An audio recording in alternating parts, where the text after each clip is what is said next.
Doctors take Field of Greens for their own health. Here's Dr. Ryan Green to explain. We're like you, too much fast food and not enough exercise. That's why I take Field of Greens. The fruits and vegetables in Field of Greens support my heart, lungs, kidneys, and metabolism for weight loss. And Field of Greens promises your doctor will notice your improved health or your money back. Get 15% off with promo code HEALTH at fieldofgreens.com. That's promo code HEALTH at fieldofgreens.com. Product is not intended to diagnose, treat, cure, or prevent any disease. How you doing? Ain't nothing to it but to do it, brother. Let's roll. In a world where Carolina Panthers fans have an insatiable thirst for Panthers news and opinions, only one podcast roars ferociously. It's the C3 Panthers Podcast. Did a lost Frank Reich lose the 2024 Panthers season because he lost his quarterback? Well, he hasn't lost Tony Dunn yet. 2 days of rest have got me back on the mic and ready to talk about these Carolina Panthers and somehow try to figure out what the hell is going on in this burning house of shit.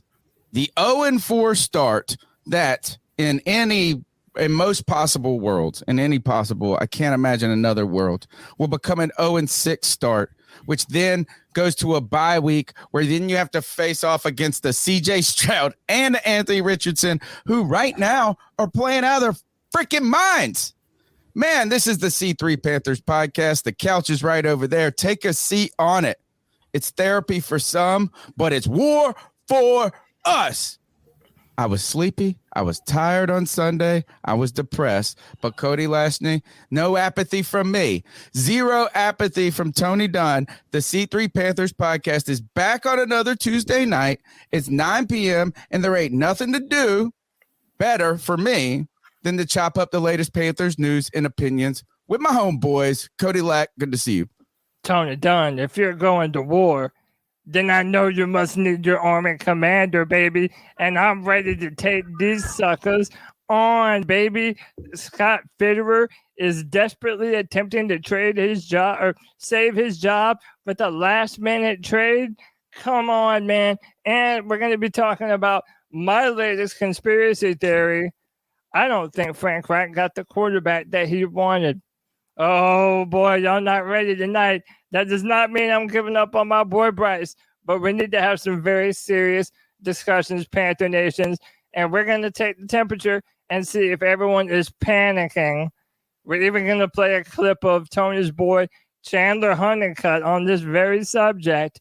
But, man, Tony, you know we're never going to do this show without the best damn Panther fans in all of YouTube. You know them and love them. It's our guy, Drew, Joey the Blind Panther. What's up? Bob the Lorax, the brand ambassador, Diesel Skills, Carolina in the house, Evan Sports Talk, Playing for Jesus, Harvey London, Jake the Snake FU, Michael Johnson, Mossy Man, the Paisan, Muscles Marinara, Patty Grimes, Rockhead 81, Roosevelt Mongo, TJ, Tyler Jones, Vol Guy 23, and that boy White Chocolate Espresso. Tony Dunn, ain't nothing to it but to do it, brother. Let's roll. Don't worry. Don't worry. I'm not gonna do what everyone thinks I'm gonna do. Flip out, man. No, maybe we are, actually. The number's 252-228-5098. You can panic. You can not panic. You can flip out. Don't panic. Don't panic. Don't panic. Don't panic. I don't panic. Hey, don't. I don't know if you can not panic at this point. It depends on what you want to set your expectations to. If this season is trying to chase the division, an 0-4 start in the playoffs seems out of touch. Seems crazy, but there could be opportunities for this team to get better throughout the season. And maybe that has to do with potential trading away of Brian Burns. That's right. Could the Panthers trade away Brian Burns in an effort to build for next season and around their rookie quarterback? Boy, Things are getting tough in Carolina, and my man Anthony is joining the C3 Panthers podcast, and you pointed out Brian Burns ain't really happy with this losing shit and may not want to even be in Carolina. Yes, sir, Tony Dunn. Yeah, thanks for having me. And yeah, Brian Burns may be on the way out, boys. We do not know. A lot of breaking news stuff going around today. We're going to talk about it here on this Tuesday night, but it's crazy right now being a Panthers fan. We're 0-4. We're still going to hang our heads high, man. And I'm happy to be here with the boys, man. Cody, you said it on the post-game show, and I think I'm just all in on this Deshaun Jameson kid. I think he might be our best corner right now at this moment. Yeah. He might be the most exciting player. He's our best. That's how you said it. I might be buying this kid's jersey. Give me one more good play, one more good game.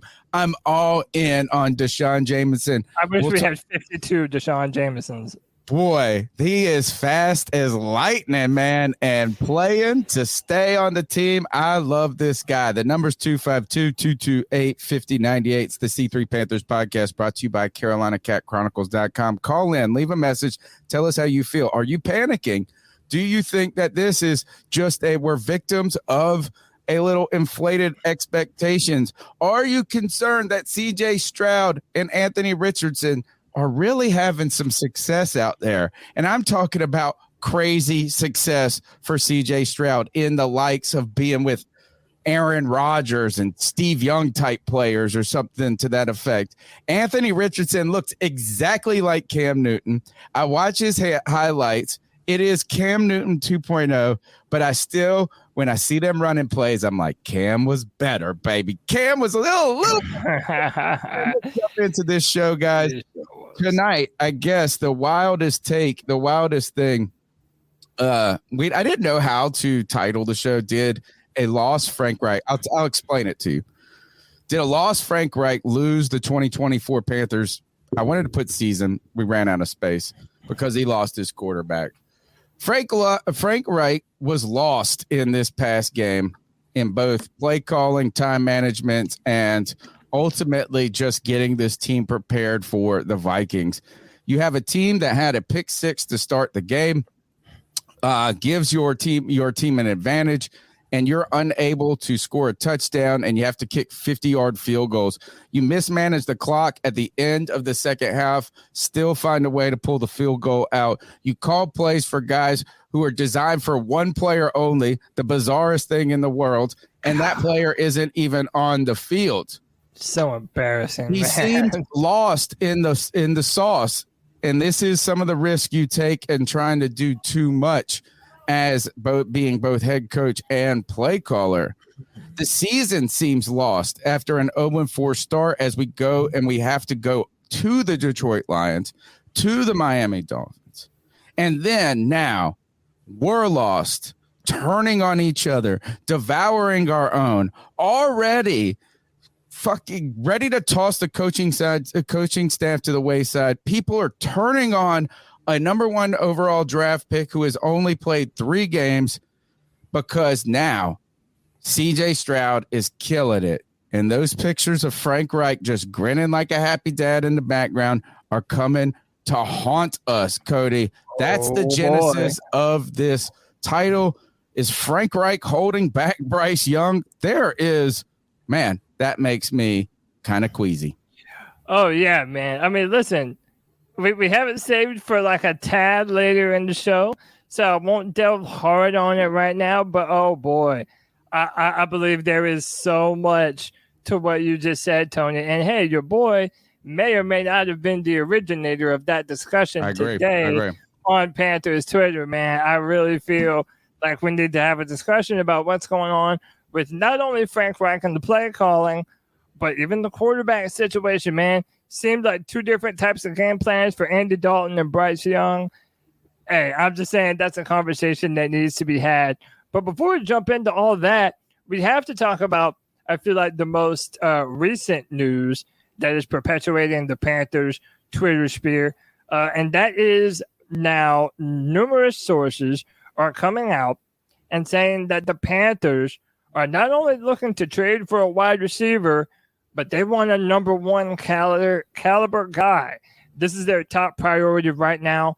Why? Because the organization is all in on Bryce, the player and the person. They love him, want to support him. They believe they can push this season by adding another big name playmaker. And you added this by Brett Coleman. Shout out to Brett Coleman, has a great YouTube channel. He says, my NFL conspiracy theory is that the Bengals start 1-5 or even 2-4.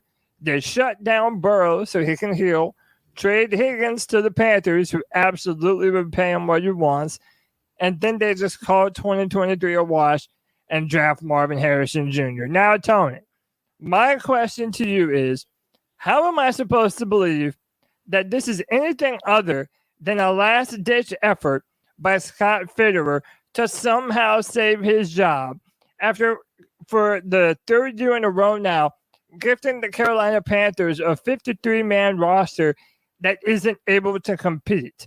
The Carolina Panthers are potentially getting ready to be 0-5, and you're telling me that we're going to give up we're even shopping more for people rather than shopping players? We're going to give up even more draft capital for a team that does not have a first-round pick.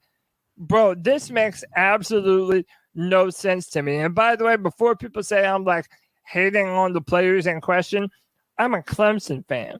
I saw T. Higgins win a national championship with Trevor Lawrence and my Clemson Tigers. I love me some T. Higgins, but I'm sorry. You're not going to tell me that T. Higgins is a be-all, fix-all for what ails the Carolina Panthers offense right now. It makes no sense. He's more of a jump ball receiver. He's not necessarily a burner, and you're going to have to pay him right now. So are you going to pay T. Higgins, who has never played a snap for the Carolina Panthers, over Brian Burns? A lot of fans don't want to pay Brian Burns anymore, but as an organization, that's not a great look for your general manager, who's very clearly on the hot seat right now. Tony, in my mind, this move has desperation written all over it. You're right on a lot of points, right? If Scott Fitterer does this move, you got to believe, or any type of move where you're going and acquiring players, you got to believe that he is trying and in accordance with Frank Reich to piece together a season that could be respectable enough for us to not burn down the stadium, and for David Tepper to come in there and just axe everybody on whatever Tuesday or Monday or whatever the hell they fire everybody later in the season. The other thing we've heard too are some rumors that the Panthers could be in the market for a starting safety, as they're concerned with, well, Xavier Woods is not going to be able to, he's going to be out for a prolonged time. In one hand, I think you're absolutely right, is the idea of trading away draft capital, trying to, I guess, create a team that is formidable this year is short-sighted, and still somehow resting on the fact, if you look at the Carolina Panthers website right now, Darren Gant, and the rest of the Panthers media who's trying to do damage control right now, is pointing to Frank Reich's historically slow starts and the fact that he went 1-5 to start a season and finished out at 10-6. So there is that component. The other component, though, so I don't think giving away draft capital would be wise in any case here. But I do think there could be a scenario where adding a player who you truly believe in, that could be a long-term fixture in a revived offense going forward, could be a good addition. Right now, KG73, who is in the chat, my buddy who I grew up with, sent me a message about a week and a half ago, and he said, look, no basis to this. No, just an idea. Is how would Devontae Adams fit in Carolina? And I think when you get into the discussion of T. Higgins and Devontae Adams, they're players that you believe could make a positive impact for a long time going forward, or in building an offense around Bryce Young next year. What I like about adding a player who's already under contract is the idea that you know the financial implications now of what you would get in that trade. right? Yes. I know that. And then you would say, hey, well, T. Higgins is going to want a deal. Well, you believe in that player enough that you're going to want to pay him. The scary thing to me is trading for a guy like Jerry Jeudy or some stupid ass Chase Claypool or something even worse. And then them stinking. Cortland Sutton's the name I've heard. And then them stinking for the rest of the year, and then you not knowing if they stunk because you stunk or if they stunk because they're not that great. And then you don't know if you should pay them or not. So Davante Adams, you know the financial obligation that comes with him. T. Higgins, you have the excitement of a young player that you think could be a real, maybe some people question if he could be a number one or not. I think, and I'm going to give the mic now to Anthony because I know he likes T. Higgins.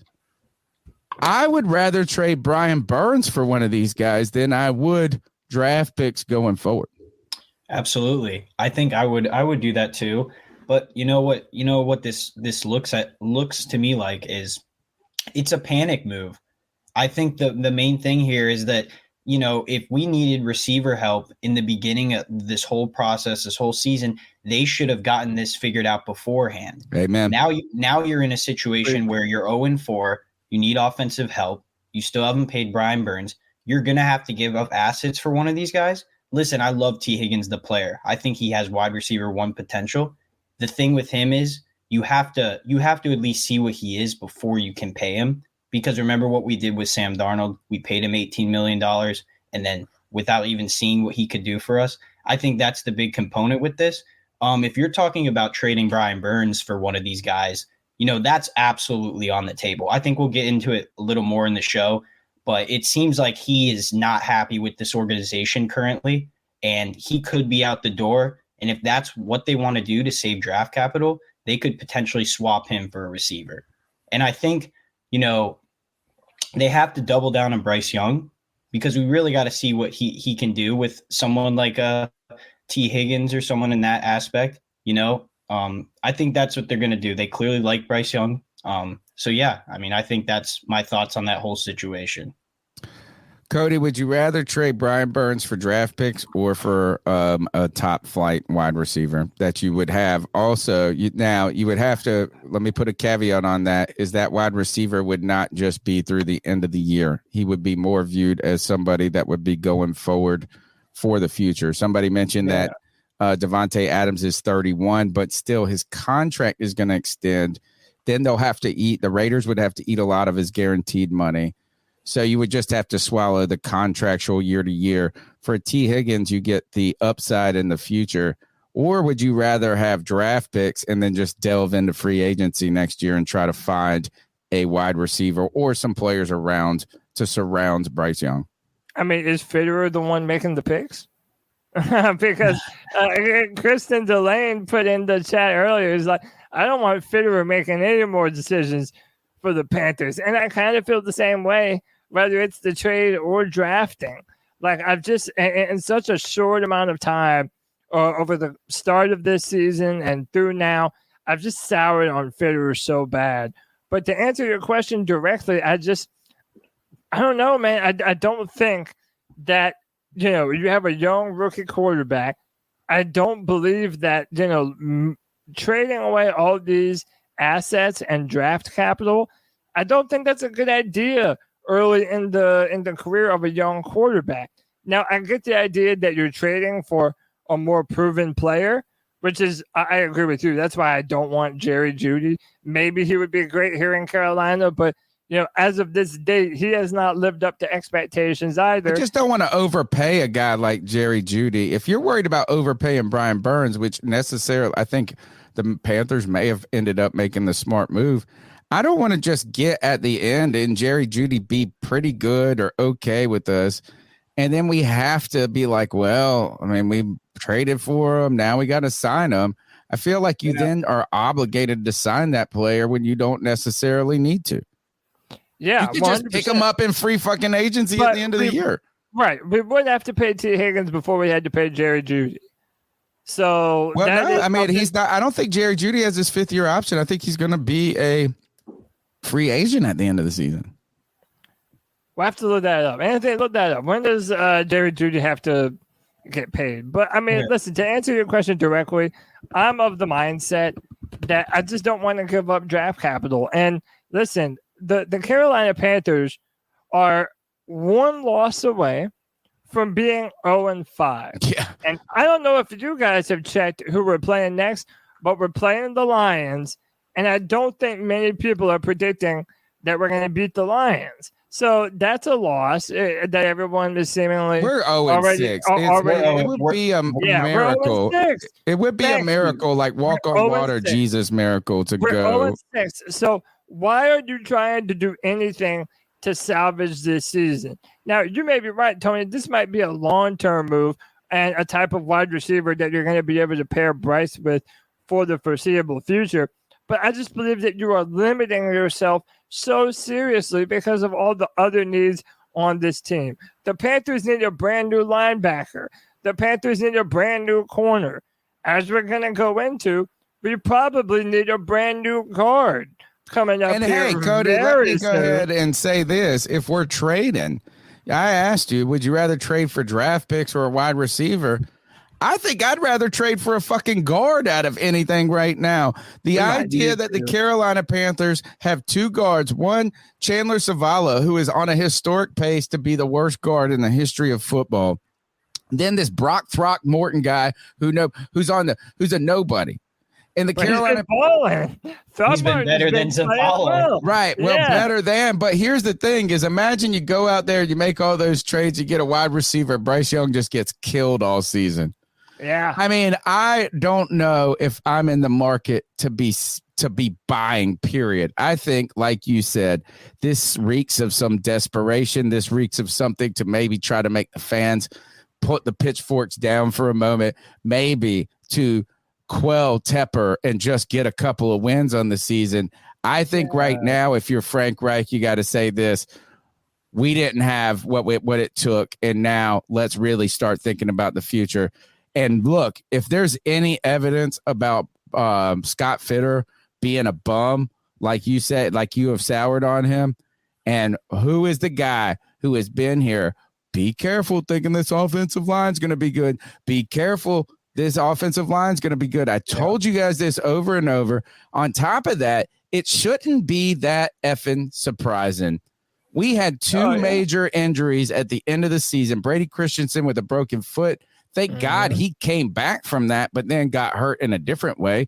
And then Austin Corbett still not back. If Austin Corbett comes back, you still haven't fixed this shit. Nope, not at all. And to add on top of that, Ikem Ekwonu is not playing like a first-round left tackle. Maybe we should trade for a left tackle and put Ikem Ekwonu at guard. Dude, these are all compounding issues. I want to delve into this, but I don't want to miss out on this fantastic super chat from our C3 fans. Nirvash with the $10 says Fitter's trying to trade the team's future away. Are we really trying to lose even more picks while we already don't have a first in 2024 or a second in 2025? If your team is 0-4, it makes no sense. That's exactly what I said, Nirvash. You are right on the money, my man. Eric with the $2 says, if we are 0-6, consider trading Frankie Louvu. Unless you're going to pay him. You have to identify every single player that you are willing to write the check for in the offseason. We're going to have the capital, the draft, salary cap to sign people we want. But as a place that isn't a good team, you're going to have to overpay. Think of what the Jags had to do 2 years ago when they overpaid Zay Jones. When they overpaid, who was the other one? Christian Kirk. Yeah. And not that those players both made that team better, but they had to pay them more money than they were truly worth. And the Carolina Panthers are going to be in that situation. So you better have a firm grasp on who you're willing to give that money to. Anthony, did you find out when Jerry Jeudy is up for contract? So he's up for a contract in 2025. He's under contract this season and the following season. Did they pick up his fifth-year option? Let me look that up. They don't have to, right? They don't have to yet. Yeah, they don't have to make that decision until I believe next year, right? I thought this is his fourth year. Well, here's the thing, Tony, with this whole Jerry Jeudy discussion. Cody was just talking about how, a proven player over draft capital. They haven't picked up his 5th-year option yet because he hasn't really proven to be able to stay on the field. So if you are going to trade for someone, it better be a proven commodity. It better be someone that's put up stats in this league, has good tape, and can stay on the field. Or a guy like that you could give a damn 3rd round pick. No, he's going in. He started in 2020, 2021, 2022, 2023. This is his 4th year. Well, he was drafted in 2020. Yeah. That means, look, he played 16 games. Yeah, so he played in 2020. He had 52 catches for 800 yards. In 2021, he had 38 catches for 467. 2022, he had 67 catches for 900 yards. And now he's in his 4th year. So he is going to be a free agent, I believe. John Stevenson, thank you very much for the super chat. $9.99 support of the show. We're going to need it because this is going to be a long season. And man, I got to tell you, there could be. I feel like if you look at Frank Reich at the beginning of this season, at the end of the season, he's going to look like George Bush in the 2nd term, coming out of his 2nd term. You age a million years. But I tell you guys, if you want to slow that aging process, I suggest checking out Caldera Labs. Caldera Lab is a men's skin product, a twice-a-day regimen that helps not only keep your skin healthy, but slow the aging process, rejuvenate it, reduce wrinkles, reduce blackheads, and just overall give you a glow that the Carolina Panthers don't have. CalderaLab.com/C3. You got to go use that code now. CalderaLab.com/C3 gets you 20% off your first order. I have been using Caldera Lab products, and I can't say enough good things about them. On top of that, my wife has been sneaking in there and dipping her finger in the lotion part because the moisturizer itself is so fantastic. Twice a day, you wash your face. Then you get a great moisturizer afterwards. And I tell you this, there's no alcohol feel. There's no dry feel afterwards. It's taking care of my blackheads. It is helping every day with these damn wrinkles and creases that have been caused by the Carolina Panthers and the lack of sleep. Look at these bags. That's the Panthers right there and the Italian in me. Man, we're going to have to get a sponsor for the gray hairs that the Carolina Panthers are giving me. CalderaLab.com/C3, 20% off your first order. Help our podcast continue to grow. Smash the thumbs up button. Subscribe. Guys, this offensive line sucks a big one. Oh, yeah, it's bad, man. It's really bad. And again, we're talking about a rookie in the former Chandler Zavala. Before I forget, let me just say, if we did trade Frankie Louvu, that might make me the saddest to see Frankie go out of any player for the Carolina. He has been the most consistently good player. I like Derek Brown. I think Frankie Louvu is the more exciting player on this team. I don't like Derek as much as I do Frankie. Really? Yeah. I think that's just because he's a splash play guy. I think he's the best player on our defense, at least this season. So crazy, far, Deshaun Jameson. Jameson. I don't even know this guy. He's awesome. Yeah, Jameson's definitely the best player. But no, listen, Chandler Zavala has been especially terrible. And Tony, I don't want to freak out on him and call him trash the way that you do Chuba, because even though Chuba's in his 4th fucking year, I get to say that shit. That's my point. But when it comes to Chandler Zavala, they started him at right guard, and he actually didn't do too bad in that right guard spot. But then they lose Brady Christensen, and everybody remembers all of the talk about, they played next to each other at NC State.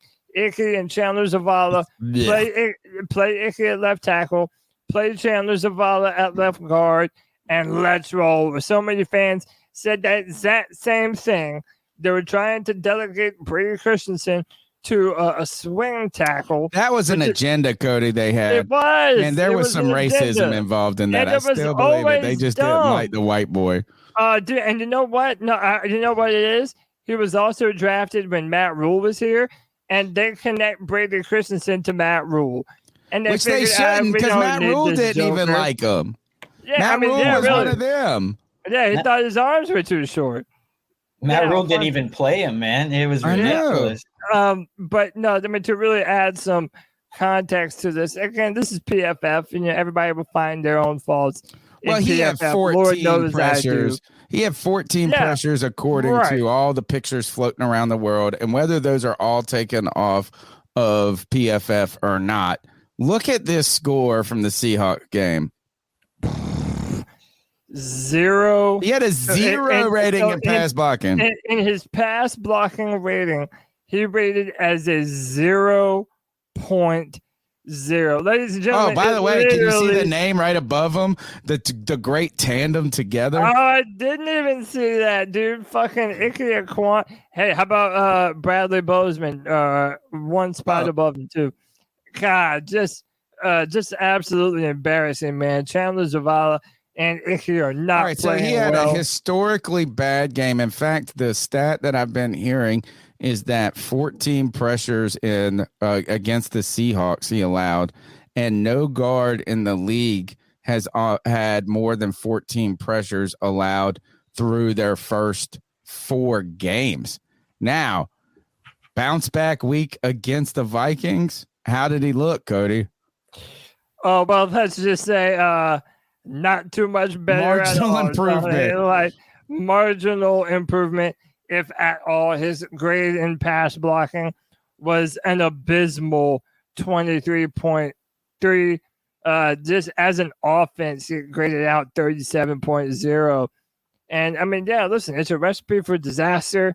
We're going to talk about Bryce, obviously, a little later on in the show, coming up here soon. But I mean, none of this is a recipe for success for your rookie quarterback. You're playing roulette at your left guard and right guard position.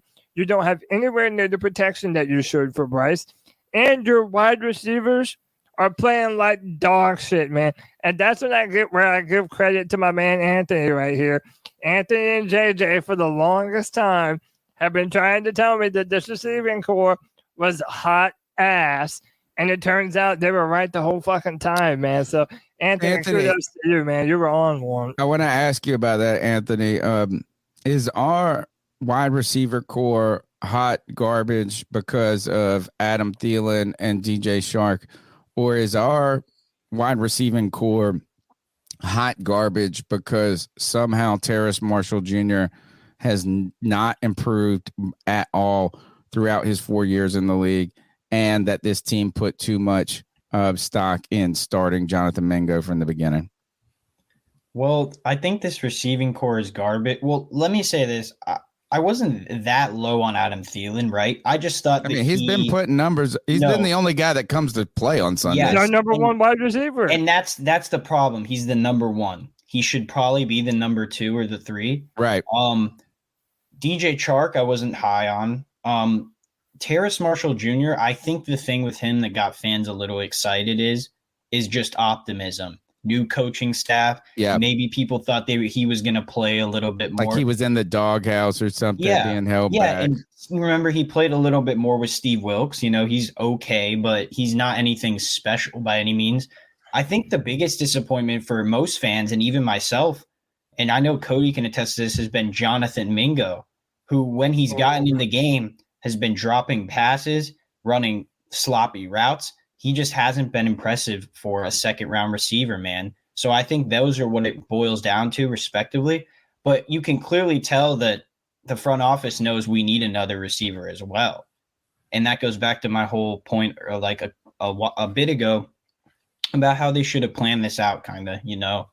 Gaunt tried to go after another guy, get Adam Thielen some more help, so he's not the vocal point of the offense. I agree. I don't think you ever brought Adam Thielen in to be an ex receiver, and you know everybody's like that. Like I thought you brought him in to play the role of a Ricky Prohl, sort of, that came in later in those times as a guy that has experience that can come up in big moments. And look, as Adam Thielen has been the guy that's out there doing it.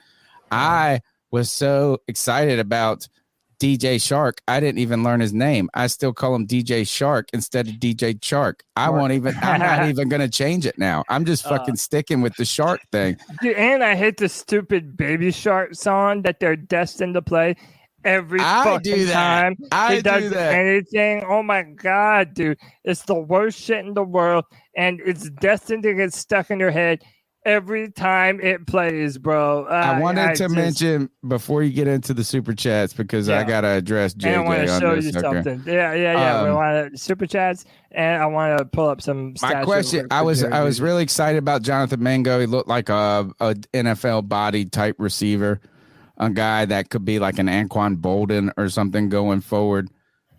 I wonder this though, when it comes to Jonathan Mingo. Is he just another freaking Scott Fitter overdraft? Not that he's not a good going to be a player. Not that, but look at this. Is you got Tank? What is it? Tank Dell?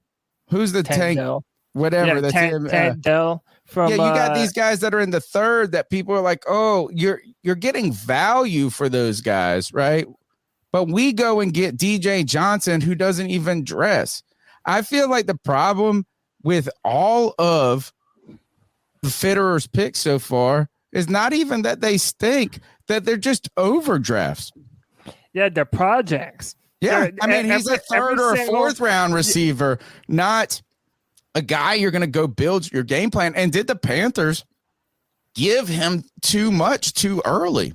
And both of those guys that you're talking about. We missed Demir Bird. Oh, give me that. Get that shit out of here. Dude, both of those players that you're mentioning, DJ Johnson, rather, and Jonathan Mingo, they were traded up for. Oh, God, that makes it even more. They were traded up for. So we gave away draft capital to move up for two dudes who are giving us absolutely nothing.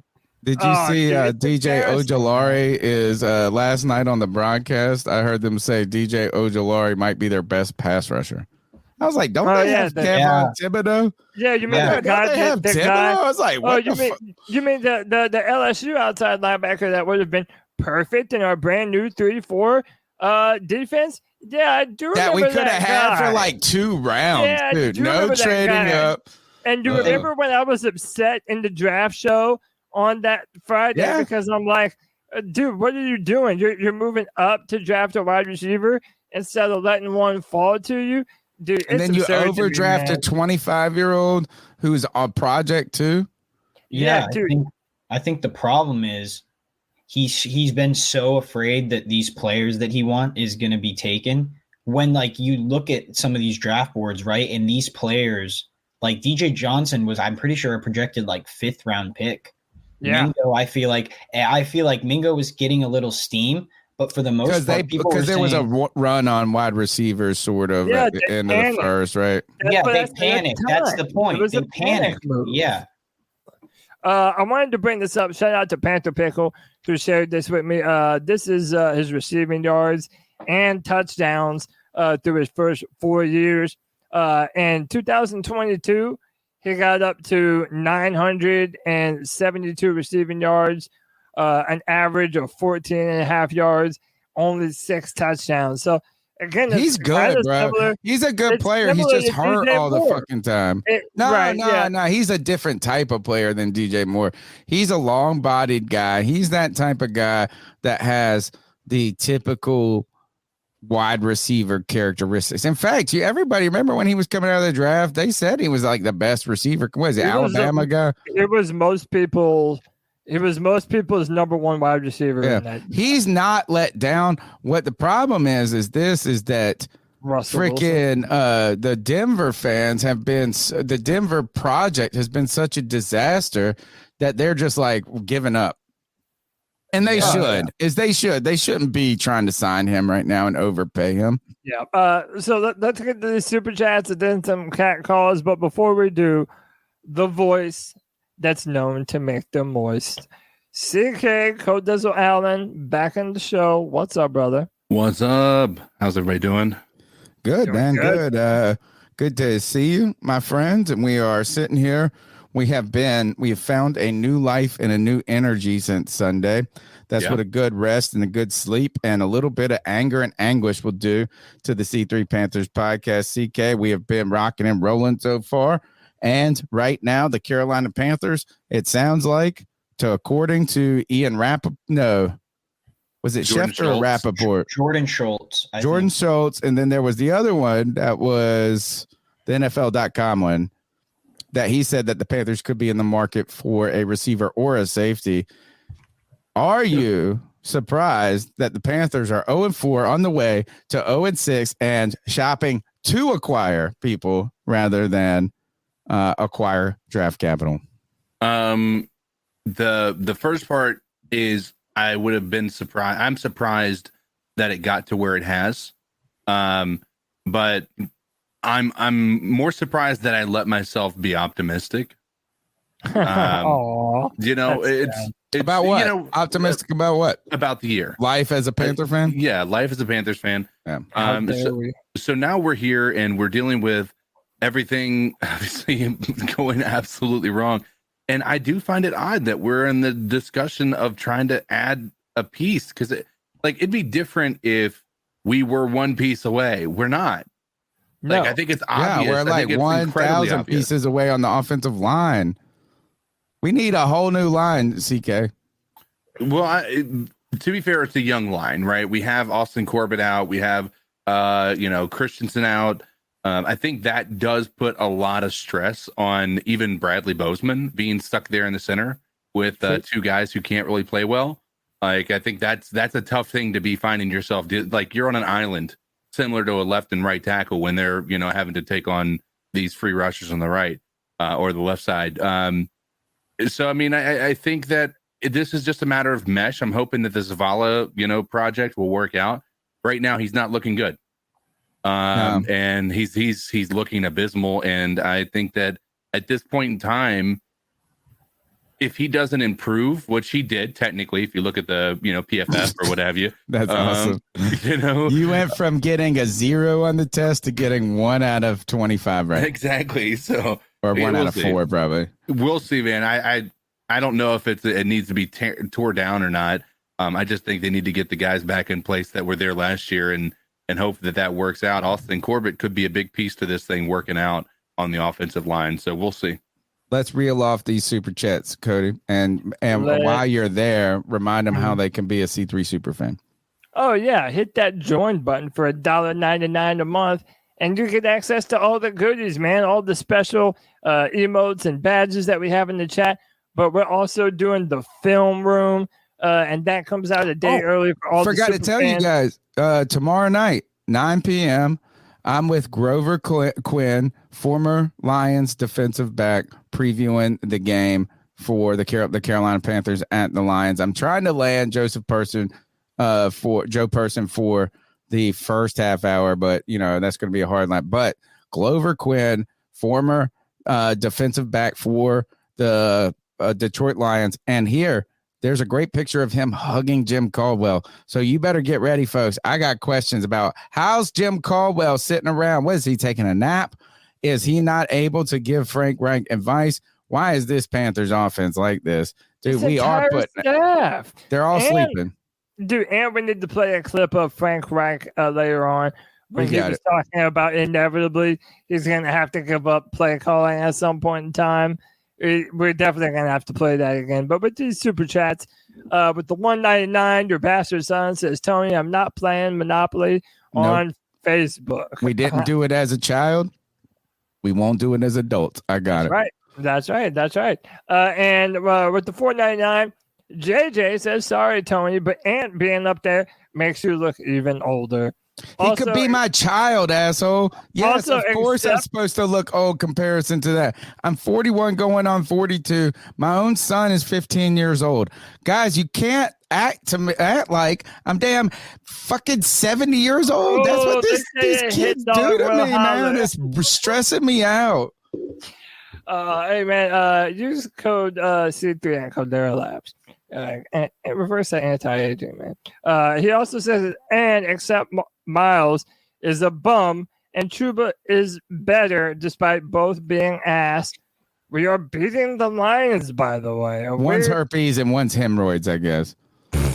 All right, great analogy. White chocolate was another $1.99. This is Adam has been better than Hopkins in every stat. All right, cool. Sid Dodd. Well, that's a great point. Going back, is we were really interested in DeAndre Hopkins, what he could do.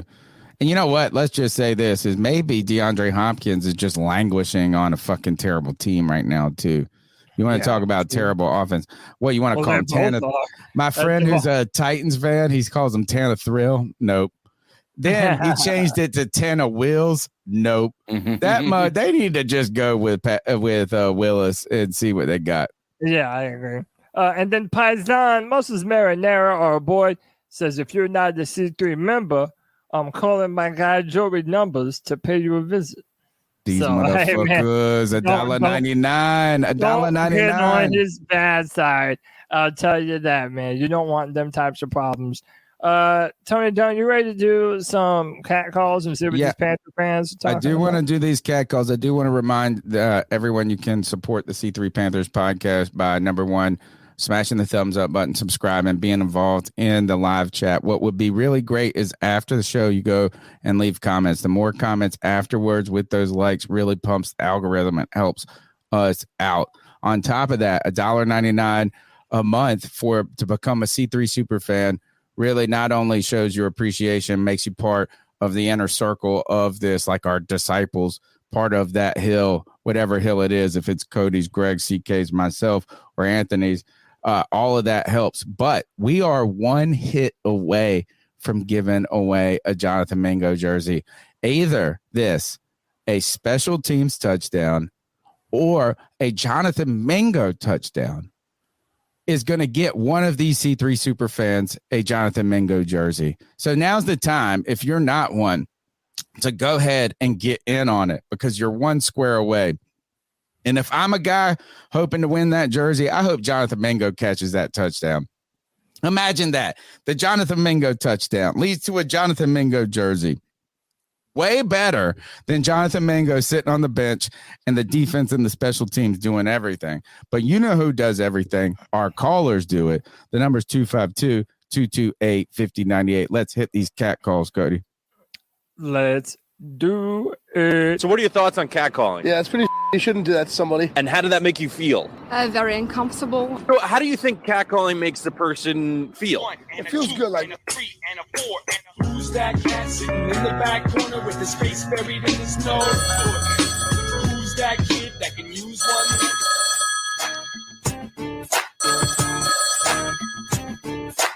one? Yo, you know who it is? Your boy Josh from Mass, and man. Guys, tell me if it's too loud. Bad. Almost as bad as Tony's play call last week. Man, y'all did me dirty. You didn't play my call. Oh, shit. Play my call. Jeez. Didn't take no deep shots. Didn't take the call from Josh from Mass. Damn. It's cold as ice. It's cold as ice. Been an ice up, son. Anyway, yeah, no, I saw the same thing I've been seeing with the games with Bryce. Like, I don't know if they're just trying to be too conservative with play calling because they're like afraid of him making mistakes and destroying his confidence or whatever. But it's time to let the kid go. Let him swing for the fences. You know, run some bootlegs, do something, man. You got to do something to get these defenses to respect. You know, to respect because they're just staying near. They're sniffing around the line of scrimmage. They're not doing. You know, They know they're playing bully ball because they can, and we don't have the offensive line to play bully ball. And also, why is Miles Sanders still even on this goddamn team? This man can't tote the rock. He can't do it. Chuba Hubbard out there looking all pro compared to this bum. It is awful. That and they just abandoned the run at the wrong times. Like it times when it worked early in the game, it looked good. You know, I was at a concert, so I had to kind of, you know, pop in watching on my phone here and there in between songs and whatnot and checking and this and that. But like, when I did watch, it didn't look awful in the first half. There was some miscues, there were some problems. There was also like, you know, a defender who came across the line and smashed Bryce after the play was blown dead. Like, that's a penalty, but, you know, the whole world watches and it doesn't happen. And then the O-linemen just don't care. 2023 wasn't a good year for the Carolina Panthers, but I'm trying to make 2024 a better one for myself. Get started on your resolutions with Factor so you're ready for the new year. Factor's ready-to-eat meal delivery takes the stress out of meal planning and sets you up for success in the new year. Skip the grocery stores, prep work, and cooking fatigue. Instead, get chef-crafted, dietitian-approved meals delivered right to your door. With over 35 meals to choose from per week, including keto options, calorie smart, vegan plus veggie, and more, plus over 55 weekly add-ons, you'll have a ton of nutritious and flavorful options to kickstart your resolutions. Skip that overpriced takeout trap. Factor is cheaper and way more delicious than takeout. Get chef-crafted, restaurant-quality meals delivered right to your door, and they're ready to heat and eat in just 2 minutes, which means more time for you. Head to factormeals.com/C350 and use the promo code C350 to get 50% off. That's code C350 at factormeals.com/C350 to get 50% off. They're like, oh, well, that happened. So, I don't know. I don't know. Like I said, I think it's time to let Bryce do some things. Let him. You can't keep giving him this short playbook. And, you know, there's an easy dump off every single play and this and that. It's like, you gotta do something. You gotta get a little more creative. You can't get away from the run. I think it's time for Thomas Brown to start calling plays. Defense looked pretty good as always. About as good as you could have asked them to look against the offense they were going against. I mean, we held the Vikings to 21 points. You hold a team like that to 21, you should be able to win. You should be able to figure it out, especially when your defense is making house calls. We picked them off twice, you know, but week by week, keep pounding, Panthers family. Keep pounding. We out here. Keep pounding, Josh. Hey, yeah, Tony, some people are saying they're not getting their calls, and I promise everyone, it's only because there's like 70 of them. You mean that they're not getting playing? Yeah, some people are saying well, that. Well, first of all, they're like, if most of the time that's accidental that they're not playing. Sometimes we wouldn't play your call, Josh. We love you, bro. Yeah, come on. Yeah. The other time is sometimes I'm trying to look. How about this? And how about this? Just to make up for it, Josh from Mass. This is another thing that sometimes that is happening. People call in multiple times. Here's my makeup. Hey guys, Coach Cody again. I wasn't gonna Wait a second. No, never mind. It wasn't even Josh from Mass. I blamed it on Josh from Mass. Oh my gosh. Now I got to blame it on myself. Now I'm playing Coach Carter's 2 calls on my own. Hey, how's it going, guys? Coach Kurt. Is that too low? I just want to say, Maybe a little bit. Yeah, turn it up. I don't even have much to say. I don't even know what there is to say. We're fucking horrendous. I don't know what we see more on the screen. Bryce's parents are Bryce. Like, it's fucking, what? I don't know. We got to do something. Something. Maybe keep Andy Dalton in. Fuck. Like, we had more yards passing than the Vikings and lost. 200 yards, no touchdowns. Our only touchdown being a pick six. Jesus Christ. Well, those touchdowns kind of matter more than yards, it turns out. Or traded.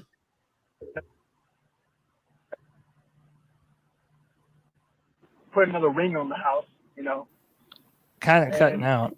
We went on eBay and traded our comfy house for what we thought was a fucking yacht. We pulled up and it was a fucking rowboat. A rowboat with fucking Hayden Hurst, Adam Thielen, and, well, you got Andy Dalton, fucking, like, god damn. And Frank Reich in the back is yelling, row, row, like they're doing fucking Olympic team. But this team ain't even qualified to be an Olympic fucking road team, bro. We're fucking terrible. Jesus Christ. Brian Burns, bro. You ain't getting paid, bitch. Jesus Christ. This guy's he's on. Like, it's almost seeming like he's trying to make a statement like, oh, you're not going to pay me. I'm not going to play for shit. They're not going to get paid at all. Like, the fuck? I don't know, guys. Like, I'm sick of watching this team, though. Like, I'm going to watch it every fucking day because I'm going to keep on motherfucking pounding. But it's hard to watch. All right. Thanks. That's Coach. But yeah, we got to make changes. Coach Carter, we'll try to come back to your second call later in the show if we have time. Right now, we're going to go on to Tyler from Spruce Pines. Hey, guys. This is Tyler from Spruce Pines. What up, Tyler? I'm just done. Like, I'm honestly tired. Everybody's going through it, man. Wasting my Sunday afternoons on this. You know, I mean, why should we dedicate 4 hours of our Sunday away from whatever it is that we have to do to watch this mess? I mean, and the problem is, like, I don't see any solution in sight. You know, like, we're screwed in next year's draft. You know, the years that we can actually get a decent pick, and we did have a first-round pick, we did a little bit too well to draft a quarterback of the future. We don't even know if that's Bryce Young because the offensive line is playing terribly. Everybody's just playing terribly. So that has to be on the coaching staff. But the thing is, the offensive line coach is the same coach from last year when they did well. So I really don't understand. I mean, you could fire Scott Fitterer, but what's another GM going to do when they come in here next year? I mean, you've got to look at the wide receiver market, but are you really going to get a free agent to come here? I wouldn't. You know, yeah, we could draft a wide receiver in the second round, but is it going to make that big of a difference? Probably not. It might take a rookie second-round receiver 2 years to get to where they're ready to be a number one. I just don't see an end in sight. That's the hard part, I think, for us right now. Even then, probably not. So I'm just tired of dedicating so much of my time to watch this. So, I mean, it is what it is. And really, guys, I'm probably not going to keep pounding. Oh, no, stick with us. I say this every year. But stick with us. Stick with us. This is a different type of year, right? This is a different type of year because the failures now came with the failure of us thinking we're actually going to be heading in the right direction. In the past, our failures have been understood as us trending downwards, and some couple of things could change that trajectory, whether it be a coaching staff that was competent, whether that was finally getting walking out of the desert of no quarterback with a quarterback. The idea of those things would change the trajectory. The real problem that has hurt this fandom right now is not the lack of success. It's really the poor product that stems what we are now turning towards the coaching staff. I promise you this I mean, I guess maybe CJ Stroud's success and Anthony Richardson's success is weighing on some people, but I don't even care. I'm going to be rooting for those guys to succeed. I don't need them to fail for Bryce Young to succeed in my mind. I think the sad part about this is that because the failures all around Bryce Young have now shrouded him with a cloud of question where people are already asking, is he going to be the dude? And it's so short of, he might not be, guys. He might not be the guy. But the idea that we can make that assessment at this point in time is the most foolish thing I've ever heard in my life. So I think now, as we come back around, I think you're right, Cody.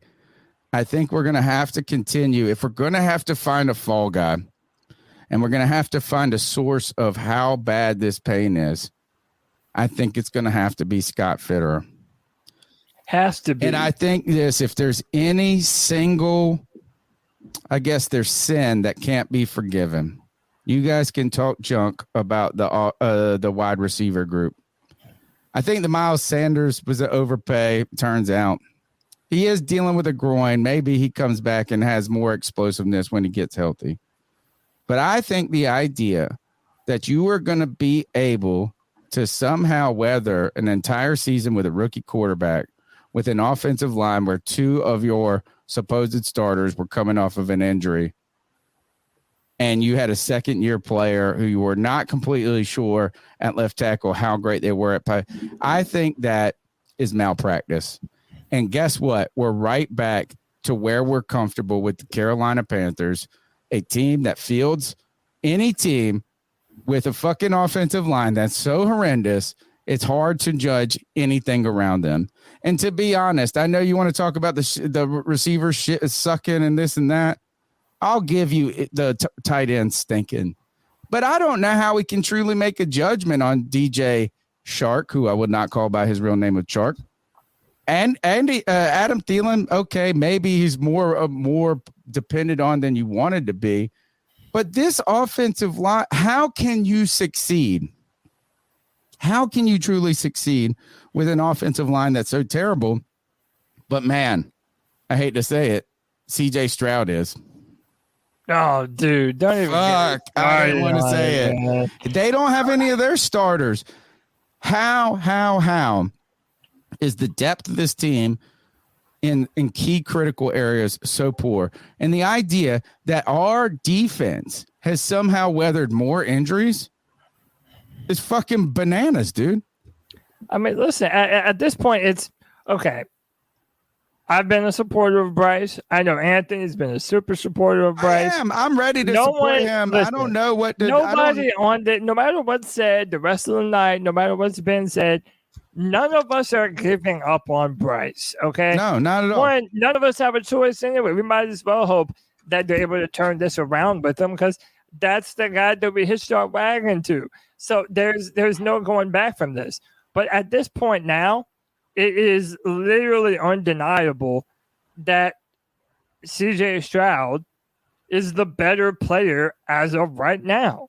I preferred him coming out in the draft. I thought he had a bigger arm. He reminded me of a bigger arm Joe Burrow. That was the comparison that I had given for him. And listen, it's like you mentioned, they're dealing with a ton of backups, and it doesn't matter. CJ Stroud is one of, if not the highest ranked quarterbacks throwing against man coverage. So the dude has balls, man. He does not mind putting the ball up in the air, putting it right where it's supposed to be. And he's been doing this, for the first 4 weeks of the NFL season now. Let's also add that he is on pace to shatter the rookie passing yard record by 700 yards. If he continues on this same path that he's on right now. It's not even just that. I mean, I think he's on pace for like 5,000 throwing yards this season, which is absolutely crazy, man. Insane. Particularly when they're not loaded. That's the other thing, is that I know people say he's got Nico and he's got this Tank Dell who are playing pretty well right now. But he's not like he is got all this talent around him. On top of that, he played. I was watching the Pittsburgh Steelers game, and I would just say this is that he was under pressure and duress a lot in that game, and he made such quick plays. And just, I think what he's doing is trusting himself. And I think that's the one thing Bryce isn't doing. And that's going to lead us into a conversation about, is that on the coaching staff for not, putting him more in the driver's seat. But it is, I continue to say this is we need Bryce Young to work. We need him to work. Yeah. Like, it's not whether you want him to work, what you don't think he's going to work, is we need him to work because we made that selection. On top of that, we played 3 games and he has not been terrible and horrendous throughout them. right? He hasn't come up and shown us all the things that a lot of people said that he was going to do and how ready he was going to be. And it does hurt to see CJ Stroud having such immediate success when the real fear of picking him over Bryce was the potential of development and things like this. On top of that, it really does stink too to see Anthony Richardson to have that immediate success. And you look at what Greg has been saying on this show is that Bryce Young isn't a bad pick, but he might not have been the right pick for the Carolina Panthers. Anthony Richardson is a guy that might have been able to weather this offensive line and this storm and these wide receivers, much like Cam Newton did. Right. But that doesn't mean that Bryce Young isn't going to be good this year or later on in his career.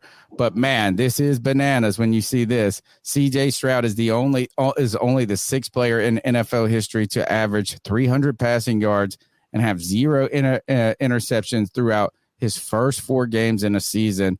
The other guys that did this were Peyton Manning in 2013, Tom Brady 2015 through 2017, Drew Brees in 2018, Patrick Mahomes and Aaron Rodgers.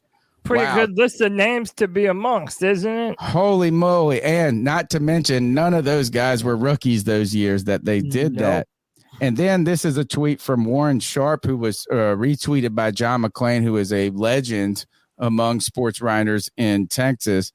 Says, I don't want to hear about any other team's offensive line this season. CJ Stroud has thrown for 970 yards in the last 3 weeks, the most in the NFL, playing behind backups of backups and the most injured offensive line in the NFL. Yet a rookie has 6 touchdowns, 0 interceptions, and a 9.1 yard per average. CJ Stroud is shredding it, dude.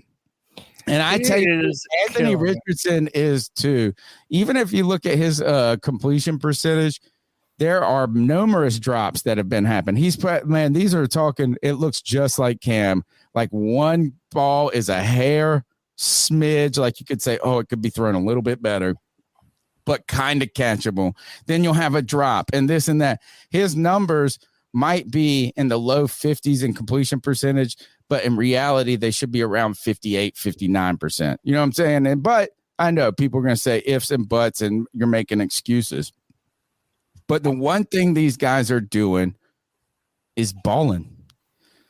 And Bryce isn't doing that, sadly. He is not. And listen, we're going to do this thing that a lot of people are sure to do. Where, CJ wouldn't do that on the Panthers team. And listen, whether or not that is or isn't true, that is entirely beside the point right now. Because you're refusing to look at reality for what it is. And listen, you know the funny things about conspiracy theories, Tony? Most times, they end up having a lot of truth to them.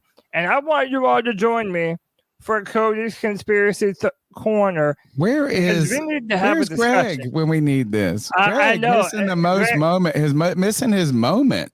Greg said that he would be here shortly. But no, we're not going to let him talk about Bryce at all. Oh, yeah, right. Dude, listen. No, we have to talk about this, man. I am convinced of something. And I am not the originator of this conspiracy theory. I don't want to take credit for it, but it needs to be talked about, man. I am 100% certain that Bryce Young was not the quarterback that Frank Reich wanted. It was always CJ Stroud, Tony Dunn. And by the way, even if you look at what we know about the trade that went down, there's more proof in the pudding. Originally, the Bears were going to trade down one spot with the Houston Texans, and then they were going to trade down with the Panthers. That means that the Panthers were okay trading up to the number 2 overall pick. Now, the worst kept conspiracy theory by far during that entire draft period was how much the Houston Texans were in love with Bryce Young. They loved Bryce Young. They had the same offensive coordinator now that San Fran had. Bryce fit right into that type of system. They wanted nothing to do with CJ Stroud. And let's just go back to that pro day when Frank Reich was all smiles, grinning ear to ear, looking at CJ Stroud, sling the ball all over the field. And I also think that plays a part and why we're seeing a different kind of offensive playbook being called for Bryce than you do a more prototypical quarterback like an Andy Dalton, who they didn't I think have. that's bullshit. If that's really All the case, right. I think that's maybe so. No, I know. I'm not saying I'm that your just point saying is wrong. I this think is a it's different bullshit. playbook. I think it's bullshit that Frank Reich would even feel that way. I agree. agree. My last thought, and then I'm gonna let Anthony rap as long as he wants to, is that Frank Reich has a type. All right, everyone has their own type, and we know that CJ Stroud was by far more the type of Frank Reich and a lot of the coaches than Bryce Young was. I truly believe that Scott Fitterer and David Tepper are the ones who ended up coming along after they ended up receiving the number 1 pick. You said we might as well make sure that we scout every single player, and they already were sold on Bryce Young. And I feel like this is the difference between what the coaching staff wanted and what the front office wanted. Tony, I rest my case. Well, I'm here to say that we don't agree on a lot of things, Cody, but damn sure I'm 110% on this with you, brother.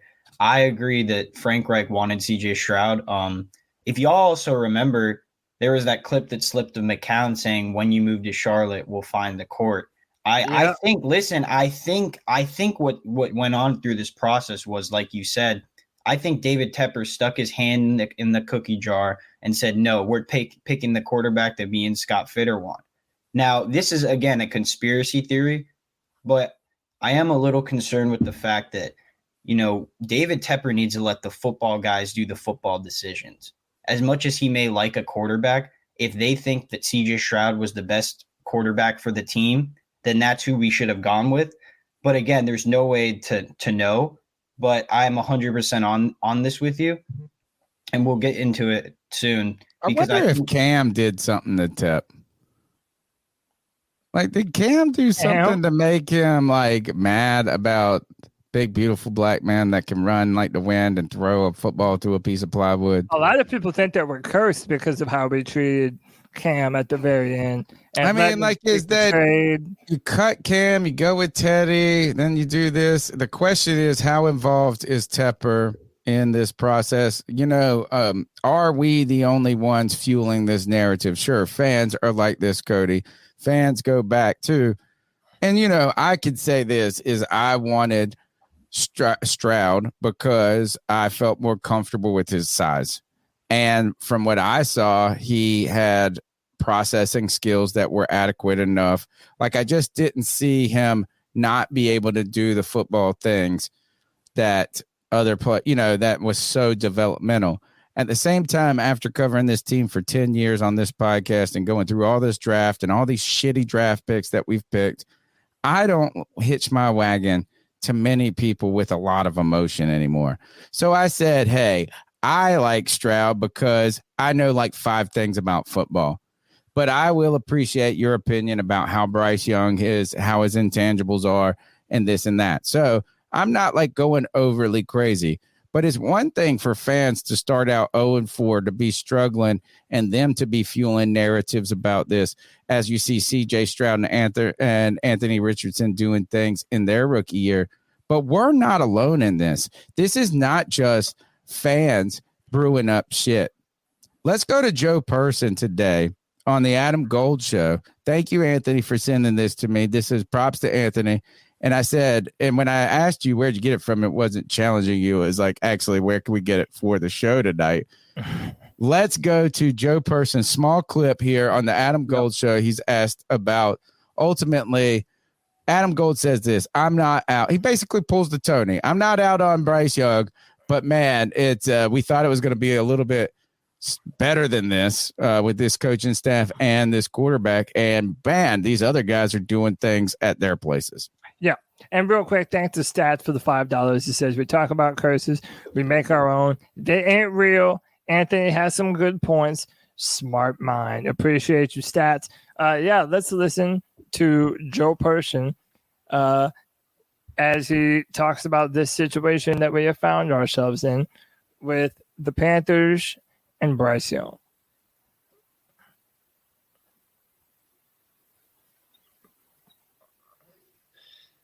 I don't know. My read all along was that Frank Reich, I mean, again, back to how much any of us changed. Frank Reich likes big quarterbacks.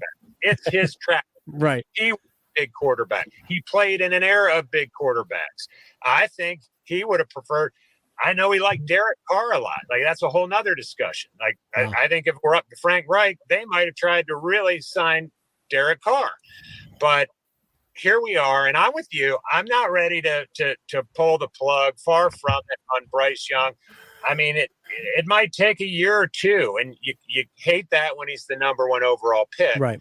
But if they can at least get through this year and say, oh, yeah, he's our guy. There were some hiccups. There were some bumps in the road early. We didn't give him a lot of help with playmakers or protection, but he's clearly our dude. Then you feel at least a little bit. So, yeah, Tony, I want to just get in real quick on that. So I believe everything that Joe Person said. I also believe that Frank Reich did want Derek Carr first, because that seems like a Frank Reich thing. I don't. No, I hope Tony, not. tell me. You can hope all you want. No, I know. I get where you're going. Look at the past 3 years in Indianapolis. He opted for older veteran quarterbacks. The problem is he came here, said he wanted Derek Carr, and the Panthers, specifically David Tepper and Fitterer, had it up to here. And I did too. I would rather have any of these three rookies than Derek Carr. The entire fan base did. So now this only adds to my conspiracy here.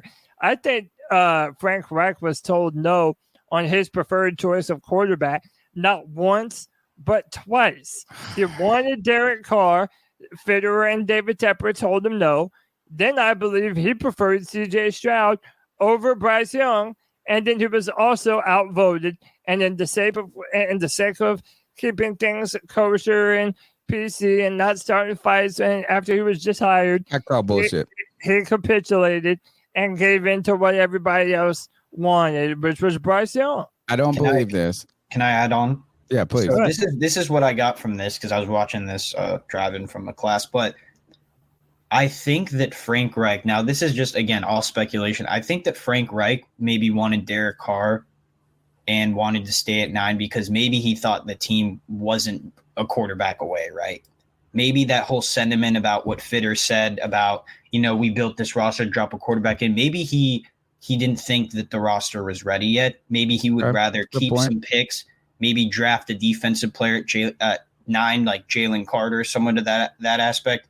But I do agree that he does have a quarterback type, and it was clear that the energy that he was giving off at Bryce's pro day was not nearly what he was giving off at Stroud. So I'm sorry, Tony, you're in a 2v1 here. I agree with Cody on this. I really don't do. know. That made me feel sexually violated when you said it like that.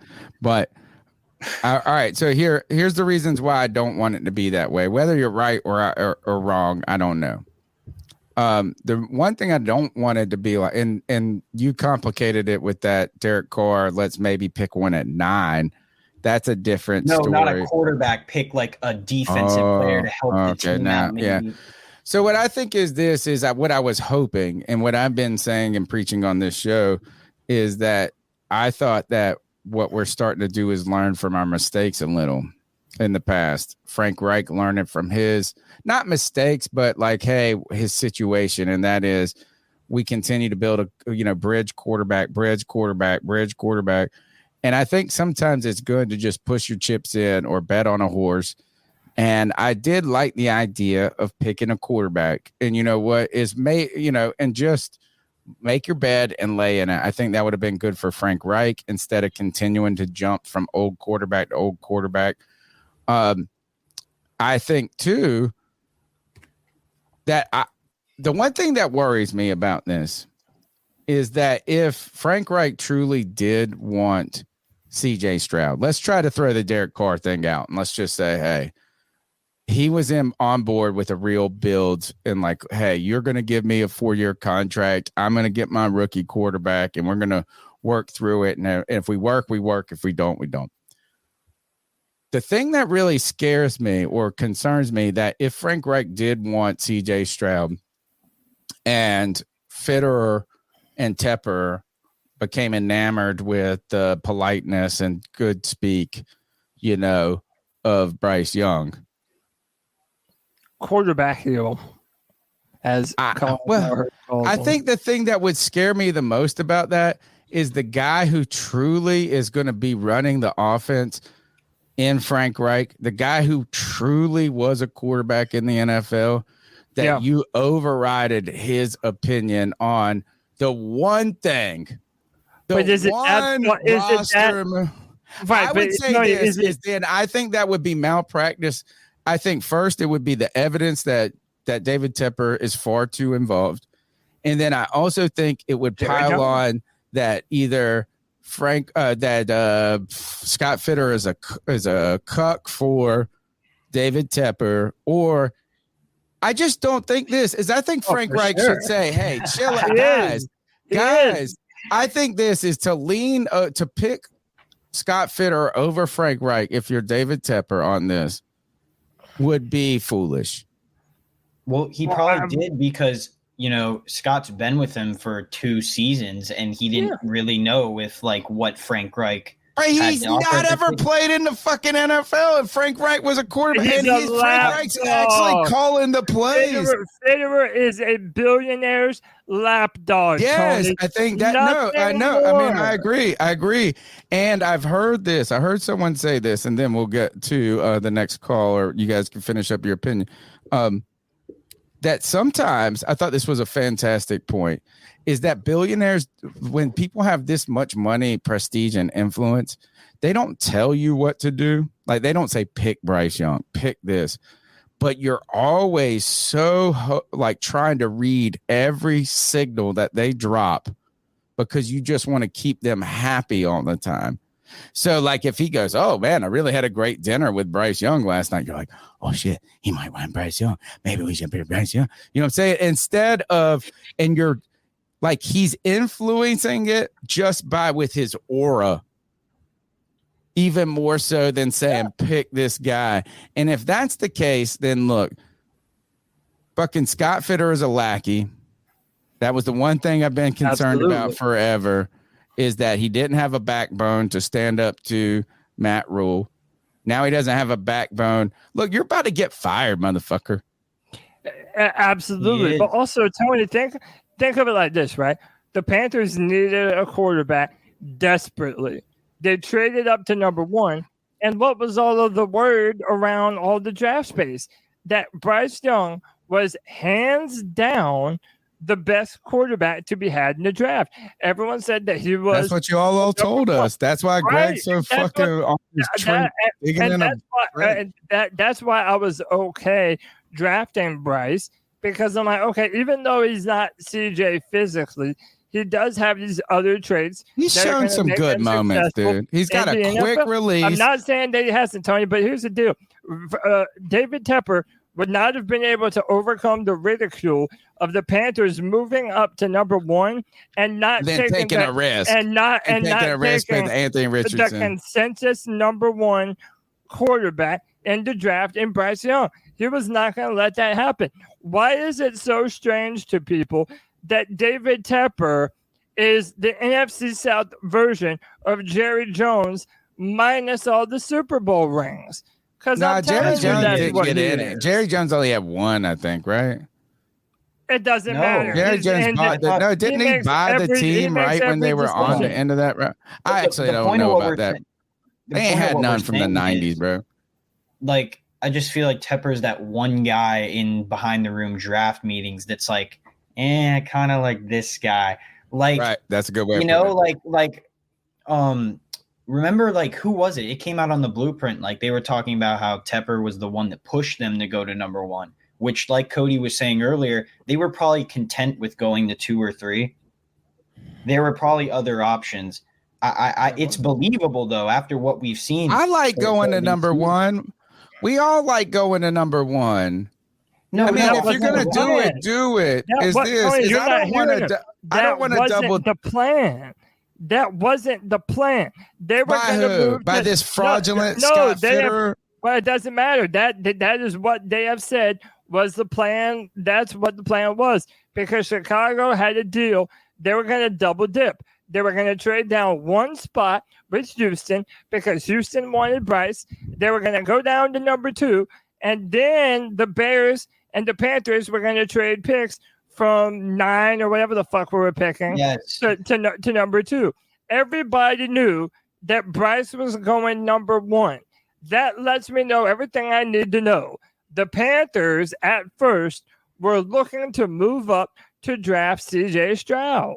And somewhere along the line, somewhere along the line, it changed because David Tepper and Fitterer didn't want to have it said that they passed on the consensus number 1 overall. Go ahead, Ant. I just want to say this before we go to the call. And do you guys remember when we had the live reaction on Friday about trading up to the pick? And I was like, breaking news from Joe Person.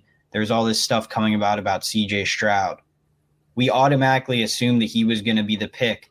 And then that stuff came out about moving down to 2, swapping with the Texans. It's all speculation, Tony. I get it. Like, it's hard to believe. I still like picking Bryce. No, it's that we traded up to 1.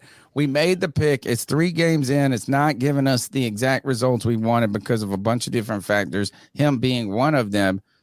But I don't think we should also second guess the idea that picking him number 1 was not a legitimate reason. Now, I understand how the noise from the league and different things and people, I bought into that. I let you guys and when I say I bought into it, I'm still buying into it.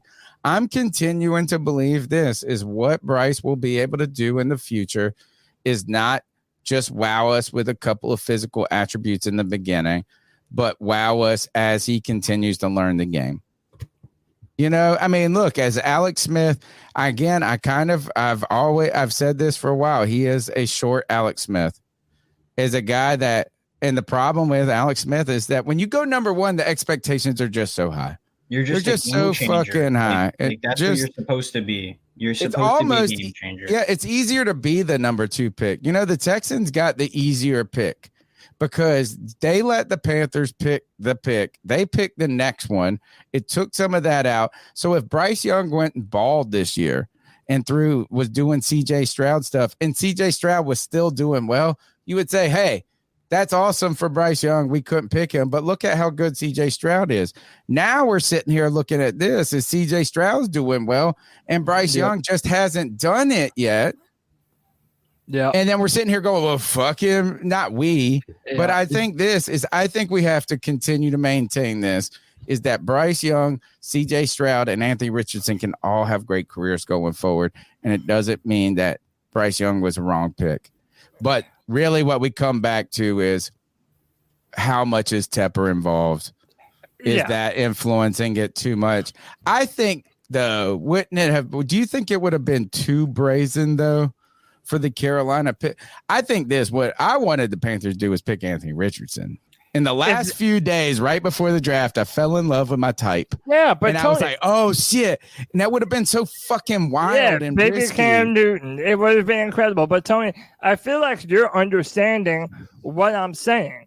If the Panthers moved up to number 1 and took the guy that had an 18%. Had a risk. To it. One of them was no one believes in Ohio State quarterbacks. Everybody was like, oh, Ohio State quarterbacks, they never pan out. They never turn out. Oh, hey, did you hear? He scored an 18 on his S2 test. He must be dumb as a box of hot shit. Okay. Yep. Then you have Anthony Richardson, who was only a 1-year starter. Wasn't that great even? They're going to come away from that draft picking number 1 overall with egg on their face for not taking the consensus like number Baker 1 overall. Remember that year they picked Baker over everybody? Over Josh Allen, over Lamar Jackson. And it was just such a big surprise at that moment. It took balls that should be on Tepper's desk. A comparison to that, what he was saying about the 18% score, like I take back what I said about that, because Patrick Mahomes said in an interview one time that like his first year and a half, he didn't know how to read an NFL defense. This was when he was a starter too. He was just going out there and slinging it. Yeah. So I I do want to say really very quick. Like I said before, I was not the originator of this. Shout out to my guys at Black Hat Panther Podcast, because they've been saying that David Tepper and Frank Reich, David Tepper and Fitterer were the ones that were in love with Bryce. I did not believe them then. Shout out these super chats too, and then welcome in Greg, and then we're gonna get to my Paisans. You're just in time, but you're also late, man. Oh no! Because everyone, you're not allowed to say Bryce Young the rest of the show. Everyone might as well think that I'm on your hill, which I'm not even. You know you are, Cody. How much does it cost? You up on a rope. Come on, Cody. How much does it cost?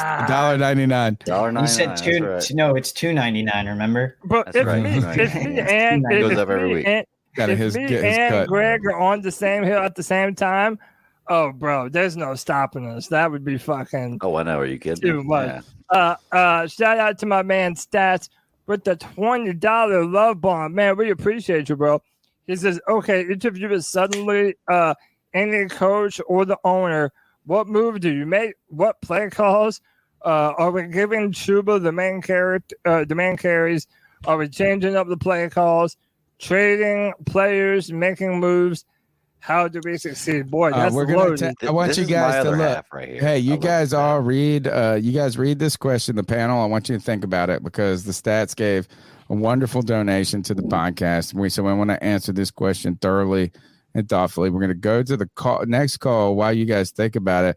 I know really much of my answer right now. There's only one out of these questions that I say yes. The rest are no. The rest are no. The number is 252-228-5098. Let's go to my Paisan, my brother, Muscles. Hey, Paisans. How you doing? Paisan. Realest guy in the room. Bada boom. Motherfucker. So, on today's episode of this fucking guy, Frank Reich, this fucking guy. I don't know what the fuck. Run, screen. I don't fucking know how. Bryce is 25 for 32 with a little over 200 yards. And then you get fucking Terrace Marshall having a fucking game, 9 catches for what, like 40 yards? What, dude, with those type of numbers, Bryce Young should have had over 300 yards. TMJ should have had a fucking touchdown and 100 plus yards. I don't understand the play calling. Somebody's got to fucking tell Frank, hey, this isn't the preseason anymore, pal. Come on, stop being a fucking jabroni. Oh, and by the way, today's episode is brought to you by Manscaped. And Mr. Reich, Frank Reich, this fucking guy, he should use it, shave his nuts, so we know he's got a fucking pair under that shit. You know what I'm saying? Oh, my God. This is epic. Promo code Panthers. Saucy, keep pounding. Promo this fucking guy. This fucking guy. What a call. What a call. This fucking guy needs to use some Manscaped. It is a wonderful time to plug Manscaped. Manscaped is the leader in men's grooming. We've been using Manscaped products for the last 4 years on this podcast, and I got to say, everybody here has had positive things to say, whether it be Cody and his crazy-ass ear and nose hair, whether it be me reminding everybody I got these beautiful balls, and this other guy, this motherfucker Frank Reich, this guy, he needs to get some Manscaped and show he's got some balls. The question that comes back to what Stats asked also, and my Paisan is asking is Frank Reich holding Bryce Young in this offense back? But don't hold yourself back. Go to manscaped.com, use the promo code Panthers. You'll get this wonderful ball deodorant, so your balls are always so fresh and so clean. And the moment that you need to use them, you don't got a little pair. You don't got a little baby bird perched up on an overgrown nest. Instead, you got a big, beautiful, bald eagle ready to soar. Manscaped.com, promo code Panthers gets you 20% off your order, plus free shipping. You get great stuff from not only the beard hedger to the lawnmower 4.0, which can help you safely trim your balls and get bigger ones that Frank Reich needs to refine, that Bryce Young might need to. We're hoping they drop for the little man and that he can use these products. Promo code Panthers, 20% off, free shipping, but you also get other cool things like my favorite product out of all of them, the men's toiletry bag. And guys, there's a new product coming out. I can't tell you what it is, but just think, one number plus Lawnmower 4.0. I like it. Improvements. Like it. The Panthers offense needs improvements. Let's go back to Stats question and ask this. I'm going to ask you, Cody. Is Bryce Young is Frank Reich holding Bryce Young back? Yeah, I do think he is. I think it's a number of different things at play. I think it's an old school mentality on how you might treat a rookie quarterback. And I think it's a lack of trust. I don't think that Frank Reich has a lot of trust in Bryce Young pushing the ball downfield. And I almost feel like he's being so conservative with Bryce because he is a rookie quarterback and trying not to throw him to the wolves. And in doing so, he's throwing him to the wolves. Like, he's not letting him do anything dynamic in this offense. The fact that he had a play that was dialed up for only Adam Thielen. Like, Adam Thielen was the only player. It just sounds dumb and it is old. dumb. Somebody and our said, head coach thinks that. why Big Jordan says Frank is outdated. That type of play sounds like it. Guys, I'm going to go next, but just because I got to go take a leak and you're going to have to cover me. Stats thing is this. I'll bring back up the stats. I don't like the idea. I will let me, Anthony and Greg, discuss the question while you go take a leak. Yeah. So, because I also want to fill in, Greg, on what I was saying, and I think that you'll agree with me. And you saw the tweet that I put out earlier. I'm a believer that, and by the way, to all the idiots in the chat saying that I'm like giving up on Bryce or I'm mad that we didn't draft CJ, that literally has nothing to fucking do with what I'm talking about. I'm a believer that right now, if you're at, he wouldn't tell it to you, but I think that CJ Stroud was the quarterback that Frank Reich wanted. And I don't know if you agree with that, Greg, or if you're still there listening or not. But yeah, I mean, I don't think that that Frank Reich was 100% sold on Bryce. I think that Bryce was more pushed on him by David Tepper and Scott Fitterer after they acquired that number 1 overall pick, Greg. That's what I'm thinking. Look, when it comes to the stats question, I love this question because it comes back to some of the things I was saying the other day at the post game. And he's saying each of you suddenly, any coach, any owner, but we do. or the owner, like, if you don't have a good replacement, what's the point in making the change? If you're just firing for the sake of firing, then you're just doing something out of spite. You're not doing anything to improve the team. And like I said, David Tepper is already paying Matt Rule for next year, or Matt Rule for the next 2 years. He's not going to fire Frank Reich and have to pay 3 coaches next year. I'm telling you, he's not going to do it. Let me add on to this. Oh, wait, go finish your point then. No, you're good. Good. Okay, no, I was just going to say I agree with you on that because, remember Matt Rule said, remember Tepper said the reason he kept Matt Rule around was so he could have more time to look for the next head coach, right? Mm-hmm. He said that. So if we find out that Frank Reich isn't the guy, he will probably keep him here longer than expected, so he has more time to do a head coaching search, because it's not like you can just give someone a contract and be like you're the head coach of the Carolina Panthers now. It does take time. So yeah, I agree with you on that. Yeah. And now let's see, are we giving Chuba the main carries? Split them because both backs are doing equally as bad. I mean, neither one's really excelling in anything. Chuba seems to be getting the carries that are giving us the first downs. But I mean, when the total yardage comes up in the end, it's relatively the same. So I don't think either back really matters. Are we changing up the play calls? I don't know. I reserve my comments on the play calling and players not being open downfield until tomorrow when we break down the all 22, because I want to watch the all 22 on one screen and I want to watch the actual game on the other screen so I can hear the sound. And I want to count up how many plays were killed. I want to see what plays were called after there was a kill And I want to see when plays were killed and when they weren't. I want to look down the field in the All-22 and see if every player is completely covered, because I was watching a lot of football this weekend, and there were a lot of amazing throws by amazing quarterbacks to amazing receivers, and there wasn't a ton of separation, y'all. There doesn't always have to be a ton of separation for the quarterback to release the ball. Yeah. You got to trust your receivers. So It's I want to see NFL open. It's NFL. I want to see what Bryce Young is seeing in the All-22, or at least somewhat what Bryce Young is seeing in the All-22 before I make a judgment of it's all play calls, because I do not believe after seeing Andy Dalton doing what he did that it's all play calls. It may be some, but I'm willing to bet there's a little more blame to put on Bryce Young about just not being ready. I'm not saying he's terrible, but just not being ready for this moment. Yeah, I agree. And Sats wanted to know how we fix it. Again, I don't think you're fixing it this year. We're not succeeding this year. I would definitely run Chuba Hubbard more.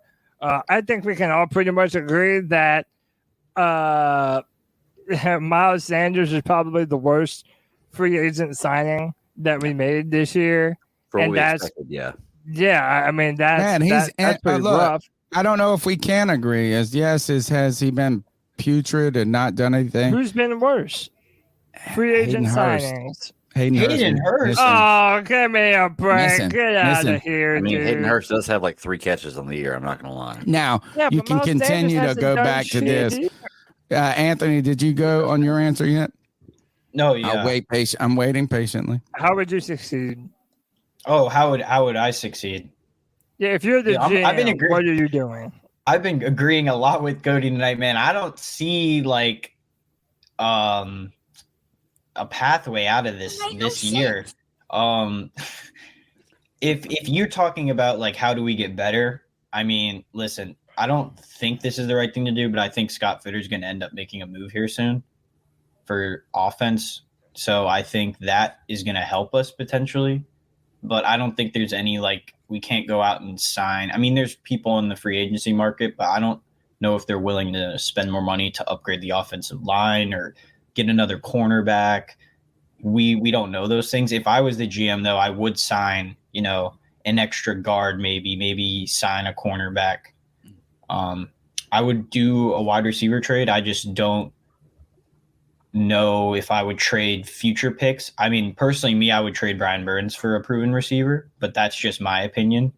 So, yeah, that's pretty much how I would get better. I don't think there's really a way that we can, if you're talking like succeed, like make the playoffs, I don't know if that's possible right now. Maybe if we win this week, but I don't see like some major turnaround if that's what you're asking. Bring the question back up for me, Cody. I want to.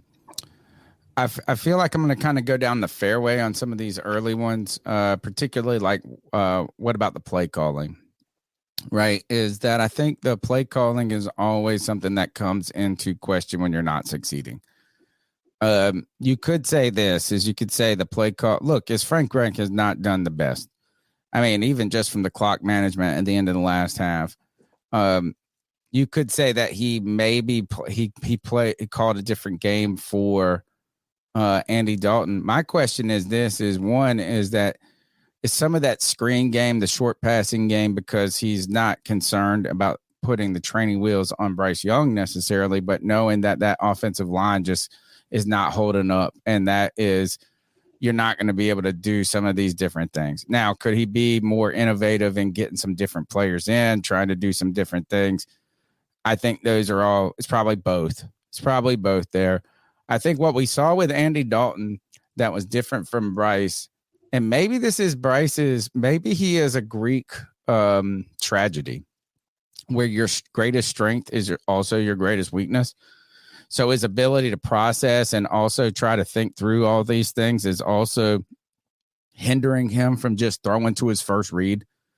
If you look at what CJ Stroud and some of these other guys doing, they're just going with the play. I mean, it's just like, hey, we just throw it. You told me to throw it there. I threw it there, and it worked. If you looked at what Andy Dalton did, he was under pressure so much. He just threw it to his first read every time. I mean, almost every time. He didn't sit there, and it's almost like his Bryce being hindered by what we have told him his greatest strength was. That right. And isn't that exactly the opposite of what we were told and what we saw about Bryce. And by the way, we have to stop saying, especially me, what we were told. It's what I saw on film. Bryce never had a problem going through his progressions at Alabama. He did a good job. He's still going through his progressions in Carolina. That's the problem. He's going through his progressions and not throwing the ball. Yeah, he's not throwing the ball. And oftentimes, like I was watching a clip on Twitter today.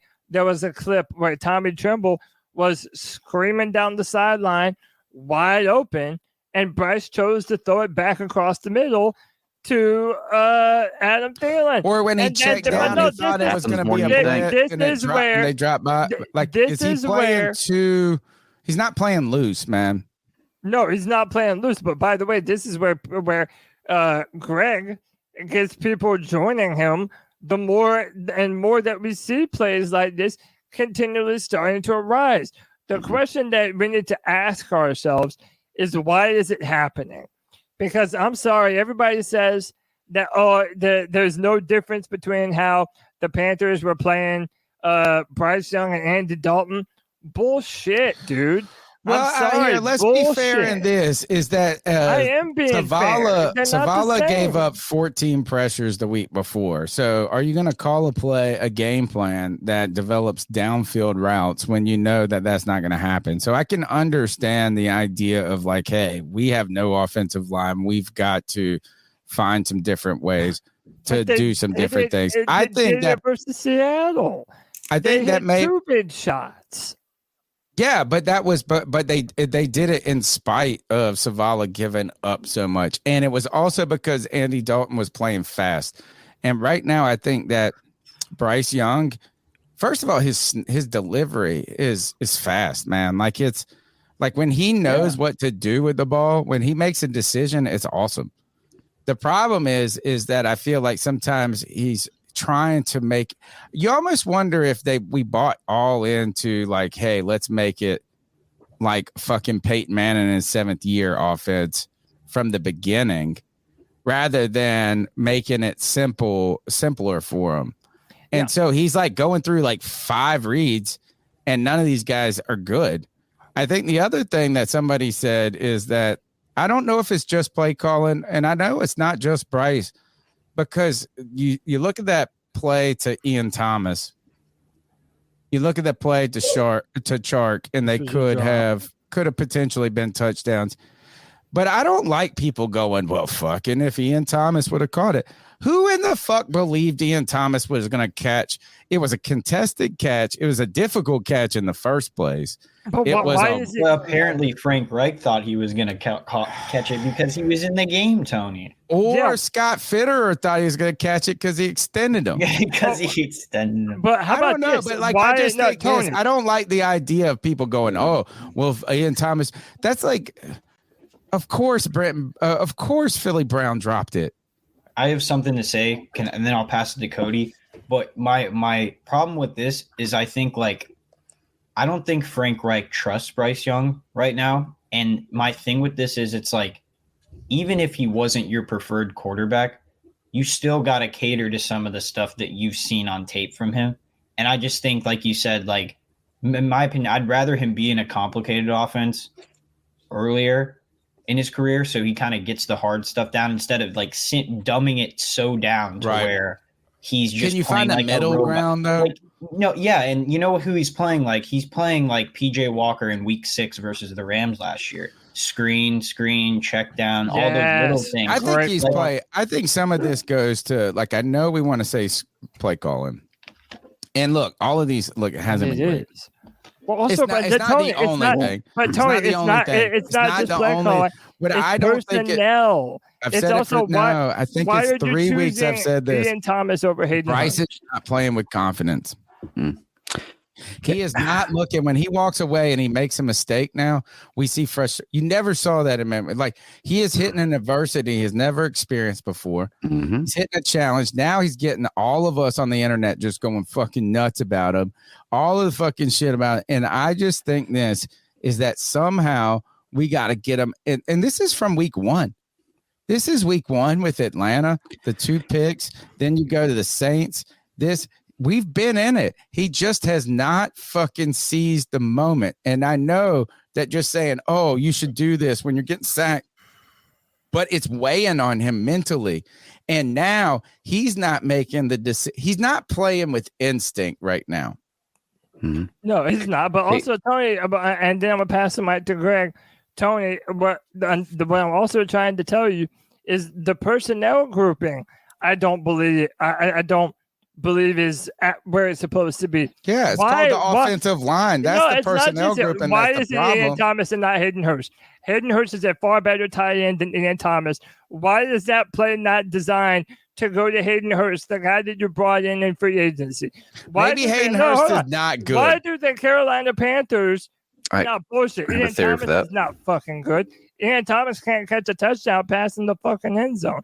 Why do the Carolina Panthers have 5 tight ends on their roster right now? Why? There's no point to any of that. Real quick, I can say that just because he threw the ball to Ian Thomas in that play doesn't mean that play was drawn up for Ian Thomas. Okay, well, that may have been the read. That may have been the read he saw and he threw it. Okay, that's an elite player catch, right? And I'm not saying, look, if you're starting in the NFL, you got to make the catch. If it hits you in the fucking face, that crazy. No, there's a guy on him, and it was a little. You know what I'm saying? It wasn't like it wasn't where we said Bryce would put it in the perfect spot every time. But he was under so much duress, Greg. The fact that he got that throw off was fucking amazing. He didn't should have caught that fucking ball. Certainly, but he sucks. What play did Adam Thielen get hurt on? Do we remember? No, right? I don't even. That was 2 weeks ago. He came no, out.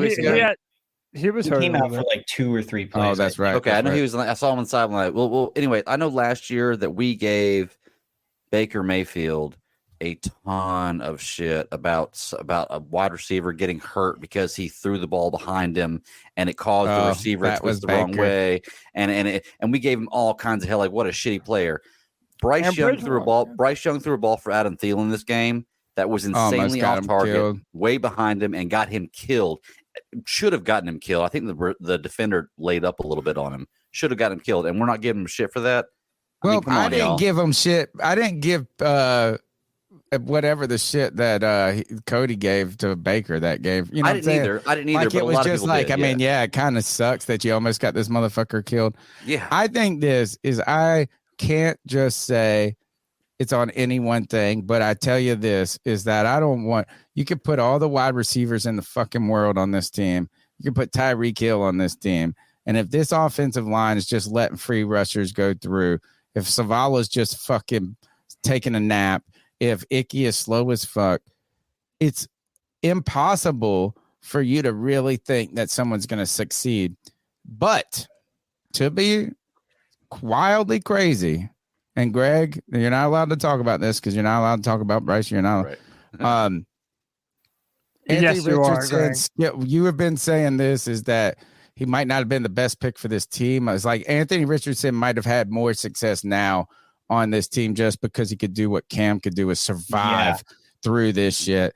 And then also CJ Stroud has been playing behind a porous line. He played one of the best pass rushes in the league against, and they were all over his ass. And he was just getting the ball out so quick. I think we just got to get Bryce playing with confidence. And if there's a big failure of this coaching staff, it's making it so he doesn't believe in himself right now. Can I say this? I think, okay, so do you think that maybe they watched the tape on like the Ian Thomas drop and they said maybe like that's why we're in the market for a top tier wide receiver, hoping that guy could make that catch? Because DJ Chark dropped it that same drive as well. He dropped a touchdown there too. And I think I agree with you, Tony. I think Bryce just doesn't trust his instincts. I just think he's not trusting the receivers downfield. When you watch Stroud and AR, they're just slinging it like they have nothing to lose. And I think that's nothing to lose. They're just flowing. Too scared. That's why I go back to the whole like kind of robot comparison. He's just dumbed down to like he can only do certain things on the field. And I don't want to see that from him, especially because of what we gave up for him. And, you know, I know he's always played with confidence in his career. So That's kind the of where thing. He's playing scared right now. Well, look, and he should Anthony, be. what you're saying right there, like I want to, what we're talking about the wide receiver and us picking stuff up. Look, guys, the answer's out there, and it's simple. Jameson Williams. Look, this guy is the same height, speed, and weight as Justin Jefferson and Jamar Chase. He's just as good a receiver in college. There's a good chance he could be in the pros, and he played with Bryce Young already. He's playing for Detroit right now, or not playing for Detroit. He's going to start playing this week. They're already stacked at wide receiver in Detroit. Why don't you make a move for Jameson Williams to give Bryce Young that little bit of comfort of a guy he's already been with and a guy that could He doesn't come back till week 6, though. No, right? it got pulled off down to they peeled 2 weeks off it. So he comes back. Oh, nice. Yeah. But because you're why the do we make a move Lions for and that? you're trying to fucking make a Super Bowl run, dude. But the Lions are They ain't stacked at giving wide that receiver, man. They are motherfucker up, stacked dude. at wide receiver. No. You're right. They're probably not. But that's the guy you they're need to go make a move They're for. gonna say this. Now we got we can sit my guy who I like. What's his name? No, he's actually down. Marvin Jones. Oh yeah. He's been good for 10 years or whatever, but he's old now. He's old. The Reynolds guy has been playing out of his mind. You put all of that around, and you're gonna the Jameer Gibbs. These motherfuckers are poised to be the real deal. Yep. They ain't Two things real quick. White chocolate with the 199 says her separation time last game was 5.46, which was high. Mean? Which was meaning the amount of this is what Greg is saying. That there was separation. There was space between him and the defender. And for whatever reason, he's not getting the ball. Then shout out to Poppin. He says 2.9 seconds for Bryce behind the O-line. He has time to throw the football. He's had moments. He's had time. Like there's been moments where he's gotten fucking pummeled. Bryce, look, I bought Bryce Young's jersey. I am not sitting up here telling you that I am giving up on Bryce. But, dude, shout out to the fucking Bat Daddy boy toy, man. You have to be able to give the criticism when there is criticism to be given. And we're not going to pretend like Bryce Young thus far has looked anywhere near the quarterback that CJ Stroud has. Because that we drafted for. Not even compared to anybody else, just what we drafted. You moved up to number 1 for him. Mm-hmm. And then now everything else is everyone else's fault. There's plenty of blame to go around. Don't get it twisted. But there's also a lot of blame that falls on Bryce's shoulders right now. I hope it changes, but I don't know that T. Higgins comes in and changes that right now. And I love T, man. I'm a Clemson fan. No, he doesn't change it now, but he changes maybe in the future. Yeah, I know you got to run, but let us get this 59-second call in real quick. Yeah, man. And then you can hit the super chat and give your thoughts. What's up, guys? Chase, man. We all like to shit on the players, the ones that perform good, didn't perform good, or the ones that didn't even perform when they, play bad, and sometimes, a lot of times, rightfully so, I'm one of them that shits on them, call them names and whatnot, but I was seeing some post-game interviews of some of the players after the game Sunday, and from Burns and Miles Sanders and Bryce, man, you can look them in the eye and, man, they feel it too. They're feeling it too.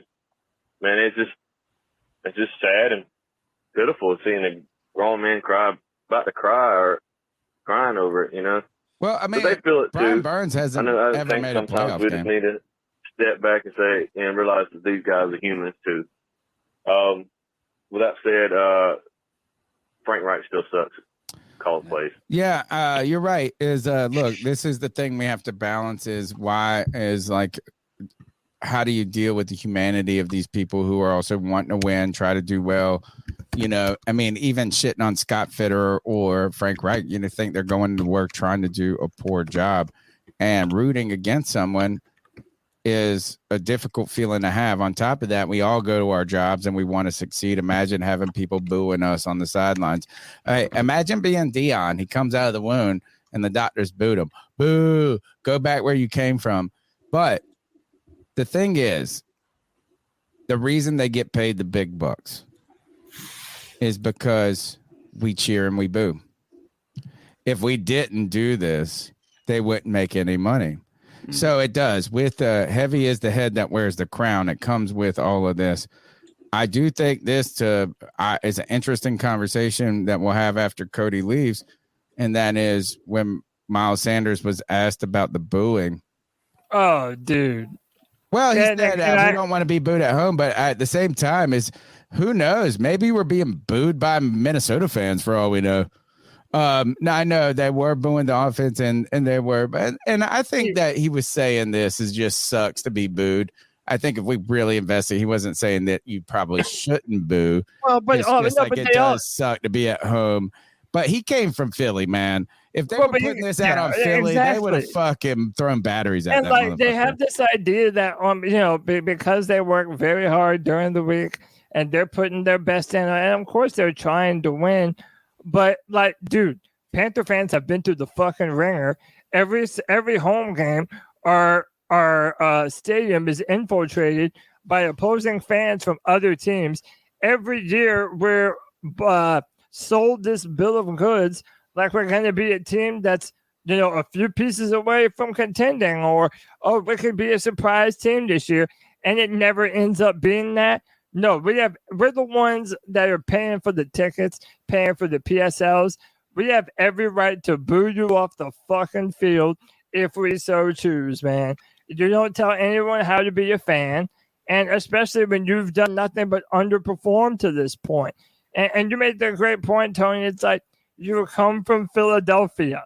Yeah, you were there at a time when they weren't booing you off the field because y'all were whooping ass. But if they lose, they would have thrown batteries at them. They have a jail in the bottom, or they used to have a jail in the bottom of the fucking thing. That's the thing, is that I don't want to hear any motherfucking player crying about our criticism. And I know it does. Look, it really sucks that Panther fans, after 4 games, and I never could have foreseen this. I would have never, ever believed that this was going to be the case. 4 games in, we would already be out on the coaching staff. I'm not entirely, but I understand why people would be.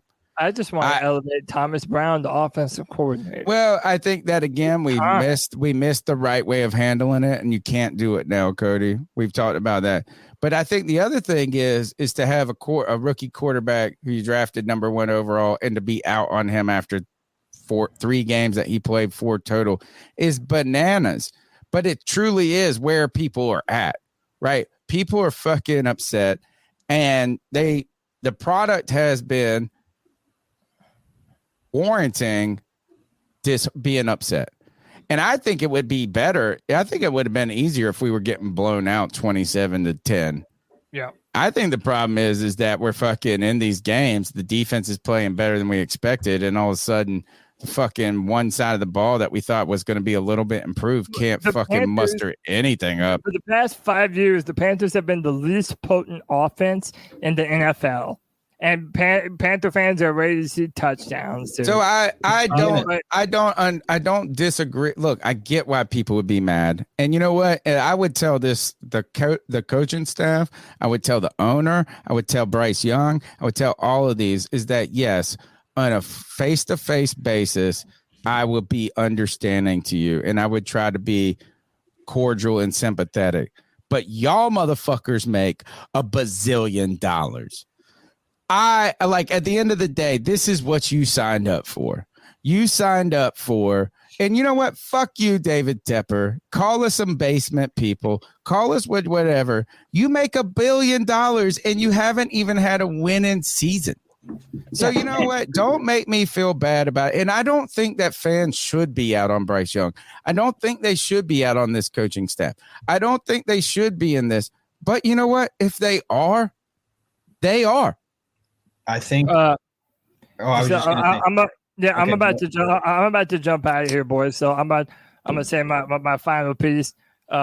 This season is dead in the wire.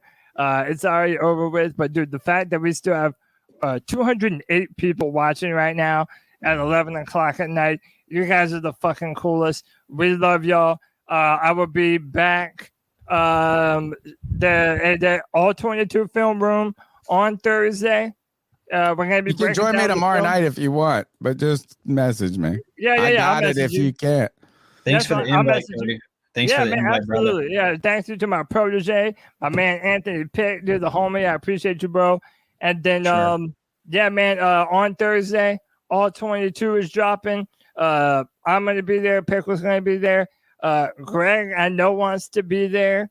So we're gonna shoot that tomorrow. And yeah, man, dude, it's gonna be a fun one. And then you already know every Friday at 7 p.m. The show for the fans, by the fans, every Friday at 7 p.m. It's a Friday free for all. Be a part of the show. Join via StreamYard and chop it up just like we're doing right here, right now, boys. Y'all have a wonderful night. Panther Nation, keep pounding. Thank you, Cody. Anthony, we were talking about, you wanted to get in there, I guess, about, well, not I guess, whatever you got to say about Panther fans and their feelings. Yeah, I think David Tepper keeps selling to us that he's trying to cook he's trying to cook a filet mignon in a microwave, and he wants it to turn out. He does put ketchup on his steak. Well, yeah. So how could we have ever trusted this motherfucker? Yeah, exactly. And I just think that all good things take time. And I think as us fans, we've been told that year after year, like we want it now. So I'm 100% with the fans, man, on this one. You guys heard my call last Sunday. It's frustrating, but we're going to stick together through it. So, I mean, I don't think it's right for us to go ahead and say, fire these people, bust. Like, I don't think that's the most sophisticated and informed position. But at the same time, those, like, that's where your money comes. Like, you know, the worst thing is for them to not give a shit. Exactly. To not give a shit. And I'm sorry, is like you took, this is why I don't feel a bit of sadness talking shit about Matt Rule, is he walked away with $64 million. So, oh, boo-hoo, I told him he sucked at his job. Well, guess what? I'm a fucking school teacher, and he is terrible at his job, according to me. But guess what? He's really good at money. And I told Greg earlier, like, I'm not the one that's making millions and millions of dollars. So even if my opinions are wrong, or I can say what I want about this team, because I'm not the one that's drafting players. I'm not the one that's we signing could go free agents. 0-4 though, guys. This is what I said on Sunday, is how about this, Anthony? I think all of us, we could have done this same exact product. We could be 0-4 to start the 2023 season, and we would have done it for 1/10 the cost, David Tepper. Exactly. 1/50th. And that's why people are mad. Yeah. All right, let's go to the next call. And yes, there was first year, David Tepper was putting ketchup on steak. And if you're trying to cook a filet mignon in the microwave, what's worse, filet mignon in the microwave or ketchup on steak? It's got to be the filet mignon in the microwave, because the filet mignon's a lean cut. That's a lean cut. You know, the thing about a filet mignon is it's just tender. It doesn't have any fat to it. I took Jay Stu's advice, and I've been reverse here. I've been cooking steak in air fryers ever since, like, for the But past. you got to go to the cast iron right after it. All right, we're going to go. We'll take 2 more calls. Then we're going to do a couple, maybe 3 more calls. We'll do 3 more calls, and then we got to get our prize picks on. And we got an expert in here with Anthony here tonight to help us navigate these waters. At least somebody that's way more confident than I am. The number's 252-228-5098. I'm on a losing streak, baby. I got to bring it back. It's time to win, and we don't do that with the Carolina Panthers. Let's go to the next call. What's up, guys? This is Smooth C from the Electric City. You know, one thing I've been noticing is the team don't play with any energy. There's no, like, energy there. There's no sense of urgency at all. Like, the end of the first half, you know, the Panthers was up, by a score or so, and interception, and Bryce Young, you know, nice pass over the middle into the enemy territory with like 40 seconds left. I had plenty of time and 2 timeouts to try for a touchdown to go up 2 scores before the half. But no, they let the clock run down to 8 seconds, forcing them just to kick a field goal. No urgency, no sense of time management, no timeout, nothing. If they had got the touchdown and went by 2 scores at the half and come out with at least a field goal to open the second half up, man, that would have forced Minnesota to abandon the run early, man. That was a winnable game. Coaching did that. Coaching did. And another thing is, Panther Pickle, you shut the fuck up. Take a pickle and shove it in your mouth. You got to have the most annoying voice I ever heard call on that podcast. Peace, fellas. Jeez, going after Panther Pickle. Go buy Panther Pickle's shirt right now. Guys, don't forget. We've got some merch. Let me go ahead and let me see if I can get this up here. Oh, Cody's gone. We'll go to the next call, and then I'll figure it out. Tony, this is Al, right here from Tuscaloosa, Alabama, home of the next national champions, Alabama. Roll Tide. This guy. I just want to call real quickly. I ain't got a whole lot of time. I'm still in a bad mental place from Sunday, Tony. My wife and the dog had to go stay with her sister at the trailer next door. I've just been really heartbroken about it, sir. But that's not why I'm here. I just want to tell you and the rest of the panel that Bryce Young is not the problem, and he will not be the problem going forward. I'm going to end this phone call just like this, and I'll call you next week. I have never seen more pussy between Miles Sanders and that offensive line since my last 3-day binge down there in Birmingham, Alabama. Oh, my Roll goodness. Tide. Oh, my goodness. You didn't get none of that Birmingham joint. Next call. He said, I'm going back to my trailer. Who does he take with him to his trailer? Ian Thomas? Hayden Hurst. Hayden Hurst, the trailer? Shredder. Yo, what up, C3? TJ from G Vegas. So, my man, 2 people from G. I want to talk about before the draft. I was down in the comments, and I really wanted CJ Stroud. I was down in the comments, and I had mentioned that I watched Bryce's highlights from Alabama, and I noticed that on all of his highlights, he's back there holding the ball for 5 seconds or more, just standing there all the time in the world. Or he's maneuvering the pocket maybe a little bit like Pat Mahomes or Aaron Rodgers would do, but without any of that type of protection, he was getting in, and they're doing it in the NFL. And I think at this point we could see none of that's going to be happening here. But when I made that comment, I was bombarded by the Bryce boys, the Bryce gang, and they're saying, Bryce boys, I like that. You watching highlights? Do you even watch the game? Well, no, I just watch his highlight tapes. Well, it's his best plays, and all of his best plays, I'm just pointing out, he's got all the time in the world to make them. Okay, that's all I was saying. That's the point to be made, that you can't say anything negative about Bryce. So, and don't call me a hater, because after we drafted Bryce, I was on board with it. I'm like, okay, but I really didn't think it was going to happen. I'm like, there's no way they're not going to draft CJ. But they didn't. So, fast forward, when everybody's talking about, oh, is he going to get 4,000 yards this year? Is he not? I called in and I said, yeah, maybe not. I don't care. I just want to see consistent improvement every week. That's all I want. Well, after 3 weeks, I hate to say, I haven't really seen any improvement. And I hate to see what Greg's going through with everybody. Now all of a sudden it's toxic tribalism, and you can't, nobody likes to have shit thrown in their face. Well, that's not what I'm trying to do, and I think Greg's handled himself pretty well. So good job, Greg. Appreciate it. And, now that we're all post all this and everybody that's for Bryce got what they wanted, can we now have the conversation without people ganging up on others with separate opinions? Because I just want to have the conversation. Can Bryce even push the ball down the field from the pocket? Because so far we haven't seen one completion down the field. we haven't even seen a pick thrown down the field. All of his picks have been short yardage. Yeah. So that's just the conversation. That's the question I want to ask.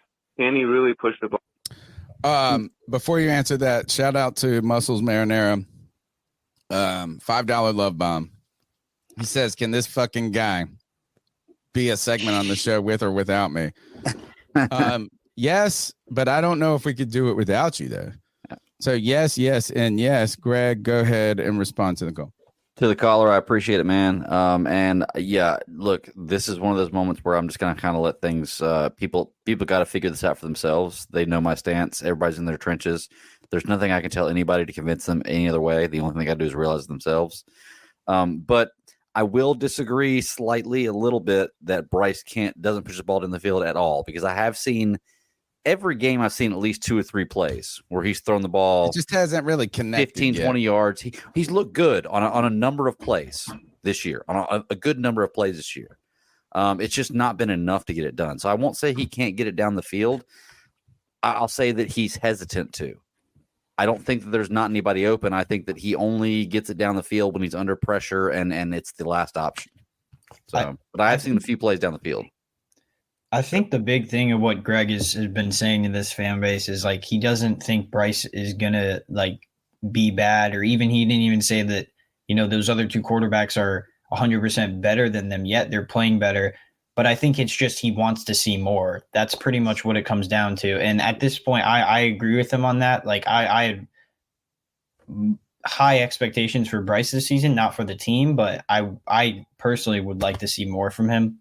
We'll see if it changes. But I don't think it's time. We can't call him a bust. It's been 3 games. Yeah, no. We can't do any of that. Give We this can't guy do 2 any. years, homie. That's what I said. I won't say I hate to say it. That's the reality. If you give up on somebody that you invested that much in before the end of 2 years, you're already fooling yourself. And you really should be thinking 3 years, right? I mean, and I know that sucks to hear that is that if it's not great, but look, we are in a league that continues to feel like in every year it gets more win now. But right now, Geno Smith is balling out for the Seahawks, and it took him 15 years. Now, I'm not saying you wait 15 years for Bryce Young, but if you reset right away because you are just unhappy with the result, you might just be walking backwards rather than forwards. And then maybe what you should do is play it out and see where it goes, and then get back. If he isn't it, then you fall into those top draft picks naturally rather than continuing to force. I think the Panthers made the right move by going and decisively making a decision at quarterback. I think abandoning that decision too early would be a travesty. That would be malpractice. Yes. I think I want to go ahead. Go ahead, Greg. Okay, I want to ask you a question from the chat here. I'm going to highlight this real quick, Tony. I don't know if it's Al or AI, the sailor, but he's asking. He's like, hit him with the Rosen, Greg. I'm sure what he means with that is the same thing that the Arizona Cardinals did with Josh Rosen. Yeah. So my question to y'all is, if there is any chance at all next year that we could trade up and get Williams or May, which I don't think there is, but just say something happens and there is, are we doing it? Yes. No. Like, would y'all pull the trigger? No. Yeah. Okay. I'm in the yes, Mark. So I do want to bring up this point before I explain why I say yes. So Tony brought, after year 1, people thought Mac Jones was better than Trevor Lawrence, right? Because of his stats and his situation and what he had going on. So I think it's going to take at least to the second half of his second season to see what Bryce Young really is. At that point, we'll really know if he's the guy or not. With this Williams and May, obviously it's near impossible. There's probably a 0.1%, 0.5% chance we do it. Those guys are worth a lot. But I mean, I think it would be a yes if there was a different coaching staff here. Okay. It'd be a no if it was Frank Reich again, because then you're just telling David Tepper, you're telling everyone that you automatically screwed up Bryce Young, and that no. It's an Isn't that absolute exactly what the no, Cardinals Greg. did though? They got rid of but they also got rid of their our defensive coordinator, and they got rid of Rosen in 1 year, and they redid the whole thing. No, they got rid of their coach. Yes, They but got rid I of said their coach. They got rid of coach and Rosen. That's yes, but that's what I said. Like if they were to get rid of Reich, just like that situation, then yes. If but you no, put you can't if do you it with put Reich Bryce again. Young in the conversation of Josh Rosen, you're just foolish. No, I agree. I think Bryce Young's Not a better you, quarterback. that you're doing it specifically. Yeah, but what I'm yeah. saying is this: is that like yes, if that you would have drafted somebody who is fully incapable of being a quarterback. Bryce has the only thing is he's just not tall. Other than that, he's got everything. So no, it's like Rosen just wasn't good. Rosen was a panic pick. Rosen was not a number 1 overall, I don't think. No, he was 6. Yeah. And then on top of that, they put everybody in a bad position. They were right back in the beginning. They didn't trade up for that number 1. Thank you to Rare Gamer for the $2. He said, is this the first 0-7 team? Who are we beating? I'm going to go back to one more call because this is the second half, and then we're doing Prize Picks. Don't forget Prize Picks is the number 1 place to play daily fantasy football sports, and Anthony's going to help guide us through it tonight. Yo, it's DJ. One more thing real quick. If I was lucky enough to get a second call in, a little bit long-winded. One other thing I want to ask is, okay, everybody's shooting down Frank Reich. Frank Reich came out and said, we ran this. These are the plays that we can run. So Frank is kind of telling y'all, we haven't seen that down the field accuracy from Bryce. You know, we haven't seen it. That's why he's calling all these little dink and dunks. Or because the offensive line just he stinks. can't take a snap from under center and throw the ball. It's got to be a run play. So is he trying to tell us that he's limited because of Bryce? And if that's the case, do you throw the baby out with the bathwater? Can't. And I'm asking, y'all want Frank Reich fired for this play calling? Now, they're tied together. So if Frank goes, I'm going to go ahead and say if Frank goes, Bryce goes. Or we give them both a few years to see what they can do. So I just don't see how you can say that Frank is not calling plays that Bryce has only been proven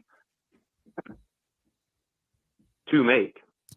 I think that's another question I want to ask for you guys. Thanks a lot for the call. I really come back to this is I think it would be foolish for us to say it's one thing, right?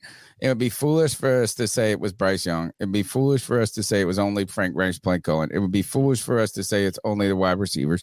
It would be naive for us to say it's only the offensive line. I think it's a combination of all these things. I think one of the things that truly for me is that Bryce is not playing with confidence. And I think maybe it's overthinking. I think he's overthinking things a little bit. But then at the same time, Frank Reich hasn't called a great game. But there have been moments when those plays are there and they just they're not happening. Maybe it's a drop. Maybe it's an overthrow. Maybe it's a poor thing. So like to pick one thing and just say this is the problem, I think it would be foolish to move on too quickly. I think what you have to do at the very minimum is ride out the Frank Reich and Bryce Young regime through next year. At the very minimum, I think it would be premature to move on. I kind of agree. Before 3 years, personally. I think we go through next year and then one more year.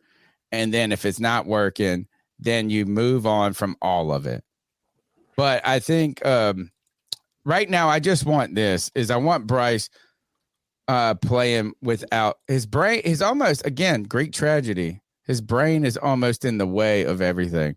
Let's get into these prize picks. Don't forget, Carol, the C3 Panthers podcast, the longest running Panthers podcast, is sponsored by Prize Picks. Prize Picks is the number 1 place to play daily fantasy football sports. Let your football knowledge make you some money. The way it works is you pick multiple players, a minimum of 2 from 2 different teams. You make an entry on their fantasy football projection. You pick more or less. Let me see if I can make this a hair bigger for you guys. Nope, wrong screen. Plus. All right, so what we got to do is this. let me tell you this. Prize Picks, go to Prize Picks, use the promo code C3. Promo code C3 gets you a 100% deposit on your first time deposit up to $100. You put in $100, you get $100. You put in $99, you get $199. You go and then make your selections based on your expertise. It turns out my expertise is the WNBA, like G Baby. We are a bunch of bitches, but we are. That's where I make my money because the NFL, a real man's sport, obviously I'm not cut out for it. That's why we brought in Anthony Piccirillo tonight to help us with this.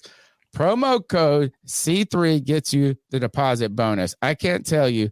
Actually, Anthony, before we get into the picks, tell them how much fun you guys have in the Prize Picks discussion and Twitter. And then I want them to say, hey, I'm going to put in my first time deposit using the promo code C3 because this isn't just about supporting the podcast. You guys have a good time playing it. Yeah, man, absolutely. Yeah, we have a ton of fun in the Twitter chat. A lot of people just trying to help each other out, man, make some extra cash here and there. It's a great time. It makes games more enjoyable for the most part. You have a lot to look forward to, especially when the Panthers aren't doing good. You know, it gets you in tune with the other games that are going around the league, especially when you have those players for a more or less pick. Use the promo code C3 and you get 100% deposit discount. Basically, you put in $10, you get $10 back. You put in $20, you get $20 back. It's that simple. So it's a great platform to, bet on sports. It's all right. So we're going to get into the Prize Picks right now. Look, I'm almost out of my promo funds. It's time to get into my real funds. I need your help. If you're attacking Prize Picks today, we've got 5 days. Now, you guys got to remember, too, this will change between now and Sunday. As people put money into this, it changes some of the projections. We'll get more news. Where do you start, Anthony? Let's not start just on the home, but when you open up Prize Picks and the home screen is NFL passing yards, do you stick there or do you move around first? No. This is just me, but I always go to the pass rush receiving touchdowns. Let's do it. Pass rush receiving touchdowns now. Yeah, there's a guy named Travis Kelce. He's on there a lot. He's playing Minnesota this week. You think him and Swifties, the Swifties move the numbers? Ever since he became a Swiftie, I mean, he seems. I almost feel like we could do these three right here. Tyreek. We could then go to Justin Jefferson again in KC, and then Travis Kelce. That's actually pretty good, I think. Yeah, get one touchdown. One of those guys have a touchdown. Good. Yeah. What do you feel about that, Anthony? Because I like that. For Jefferson, against the Kansas City, nobody stops this guy. Is it going to be the one time because Tony's putting a little bread on the entry? I'm going with this one, but we're going to find another one. I'm going straight up power play right there. Everybody's scoring. I'm a Swiftie. Nah, fuck that. I'm not a Swiftie. I'm a Justin Jefferson-y. Tyreek Hill is unstoppable. How is anybody in the Giants going to stop this moment? No, he's going to score a touchdown. Yeah. All right, where do we go next, guys? What's Bryce's numbers look like? What do they got? All right, we're not supposed to look at the Panthers anymore this year. Oh, we're not. Okay. I mean, we are. The best Panther is Eddie Pinheiro, in my opinion, in terms of Prize Picks. I don't know if I like 203 yards against Detroit. Now, here's the thing: is the Panthers can't run the ball a damn bit, and let me show you. I know. Well, true, but look, the Lions currently have the number one rush defense in the NFL. Notable running backs they've faced too. They faced Pacheco. They kept them to 23 yards. They kept Kenneth Walker the third to 43 yards. Bijan Robinson to 33 yards. Algier, both the same game, 12 yards. Aaron Jones, 18 yards. The Carolina Panthers, the idea that they're going to get, you know what? They'll probably get the fucking run game running because that's the way the fucking world works. Yeah. But the Panthers will be passing the ball. They will. I don't know if I feel great. Where did he go? You got to go back to passing yards. I hit him though. He's Type not his in. name, man. There's no entry for a touchdown for Bryce Young. There you go. Because he probably won't score one. He's only scored one this year. So I mean, I don't look. That's more than he had last week. no, actually, it's not. I mean, I just don't. He had 204 last week. I thought he had 202. I thought he had 204. Okay. Either way, I don't it's right feel at it. great about it. No, like, there's a chance the Panthers are passing a ton, and this is his breakout kind of statistical game, and they still lose. Or this is the game where they're down like 23-7, and he gets a lot of garbage in the game by throwing a garbage. Right, yeah. And so I don't feel great about that because I feel like you're playing from a deficit. Well, what's 200 divided by 5? 40. So if why 5? If because he throws 5-yard passes. So if he throws 45-yard passes, he'll get there 203 yards, and he completes all of them. Stop, Greg. And he has an 85% Don't be a jerk about it. You've already he's amazing. Just sometimes you should just stick with the winning position. Now you feel like you're losing. I do like someone for this Thursday night game. It's our old friend. Who's that? Our old friend DJ Moore. Ooh. He got 131 yards last game. Washington's defense hasn't been anything special this 50 year. and a half. 4 receptions is a better. Oh my God. Yeah, we got to take these on different ones. We got to find some because the 4 receptions is a lot. That's a good bet. Yeah. All right. Don't say that. The 4 that's not that crazy. It's not that crazy. It's a lot. Catches. No, that's what I'm saying. I think 4 is. He's saying right this. Is that we're getting that. We're getting that. Jacksonville, Josh Allen, rushing yards. Where do we want to go next, Anthony? Where do you go? So you start with passing, rushing, receiving touchdowns. We looked at passing yards for see if we got anybody else that's sticking out. Josh Allen with 260 yards. That's probably more. Go up. He's had He's had a couple games this year that were less than that. Kevin in the chat says, "Look at Sam Howell for 20.5 completions." That's a lot of completions. I'm gonna go with this guy. You're on the right track right here. Scroll down. I like CJ Stroud over 244 versus Atlanta. I mean, more. Whoa! 5 games in a row. Come on, you can't. No way. That's pushing. Isn't that pushing? How about Anthony Richardson for 202? That's plausible. It is, but you don't even have to throw that much to win. He threw 11 passes last week. It's good. If you want to, I almost want to say the less than here because I think they're going to be able to run on New York. It's going to be a blowout probably, and he won't have to throw at all. Yeah, I would. If you're talking about Anthony Richardson, I would look at his rushing yards.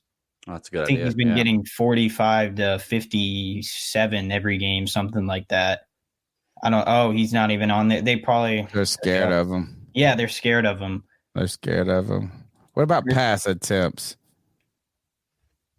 Click on Sam. No, you're not going to have to throw 30 times to beat Chicago. I think Fields will though. Click on the Fields. Click on the left corner. No, where it shows. Okay. Oh yeah. Well, he's been like right there, but yeah. But they're playing. Look who they're playing. Teams that are good. What's the kickers look like? Yeah, I was gonna say that. It's always a fun. What about interceptions? Well, I do like the Fields one there, but interceptions. Washington, rush yards. Did we go through those already? We didn't find any backs that we like. Mixon, Bijan. What's Bijan 81? Look at the stats. That's before. a lot. I think he's gotten close to that almost a lot every of game. screen passes. Yeah, he's got. Well, that's not a run. Oh, look, he's every other game. I don't. We like should go less than every other. Yeah, there you go. I like Swift. I think Swift has been pretty solid behind at the bottom. This might be good right here. Versus Buffalo? Yeah, I think they're gonna have to try to grind this out a little. Do you think it'll be like a low scoring? Well, I won't say a low scoring game, but like Jacksonville wants it to be like that. You know, like they don't want it to open up. I wouldn't think. Right. here we go. Receptions. I think you can go with Stephon at 6.5. Actually, this one's a lock. I like Gabriel Davis. You're going with the over on 3. How did Gabe Davis do look at last the, hold on, look at the stats for the it? year. Gabe Davis has not been doing great this year. Yeah. He's a very inconsistent guy. Look at the same one with Stephon Diggs right there, 6.5. But what's his stats like for the year? Bro, I'm telling you. See? Stephon Diggs, man, I'm telling you. Easier. It's 3 out of 4 games. 3 out of the last 4 games he's hit it. That's which one? 75%. Which one do you not like either of those? I feel like I agree with Greg on the fact that I like DJ Moore at 4 better than Stephon Diggs. 3 catches. Yeah, I know. I think. How's Terry been doing? Oh, well, he was. I mean, that's 5. Yeah, Chicago. Let's do it. Yeah, I like that one. All right, let's pick one more, and then we're out of here. Go to. Go to kickers. Yeah. I don't like I don't like that one. Don't love either of them. Is that kicks made or field goals? Oh, okay. So I was gonna say he's definitely gonna do more than 2 kicks. But Ridley versus Buffalo might be good. Ridley's got the dropsies. Tank Dell 42. One deep pass from Stroud, and he's got it. I like that one. Oh, he didn't do shit this last game, though. Who are they playing? Which means he's gonna do. Yeah, I like that. Let's go with that. So we're gonna do this. Did I not get him? All right. So this one I'm gonna do a flex play though, going more on all of these. But on the last one, I did a power play. I've been greedy on that. I'm gonna do 25 on the flex. Promo code C3 gets you 100% deposit. That is our prize pick segment of the week. Man, I can't tell you this, is that it does make it fun. I haven't had the greatest success in the last week and a half, but it just takes one big one or one good one to get you right back for all those $10 losses. The number is 252-228-5098. Let's go to the next call. What's up, C3? It's JJ from Louisville calling in again. And I honestly was thinking about something from a while ago. I remember shortly after the draft, Tony played the clip of like the Colts GM calling out how, there was that whole interview where he was like defending how reporters shouldn't be screwing around with kids or what. Like, if y'all remember what I'm talking about, the Coach GM was talking about how there was all those rumors about BS for CJ Stroud.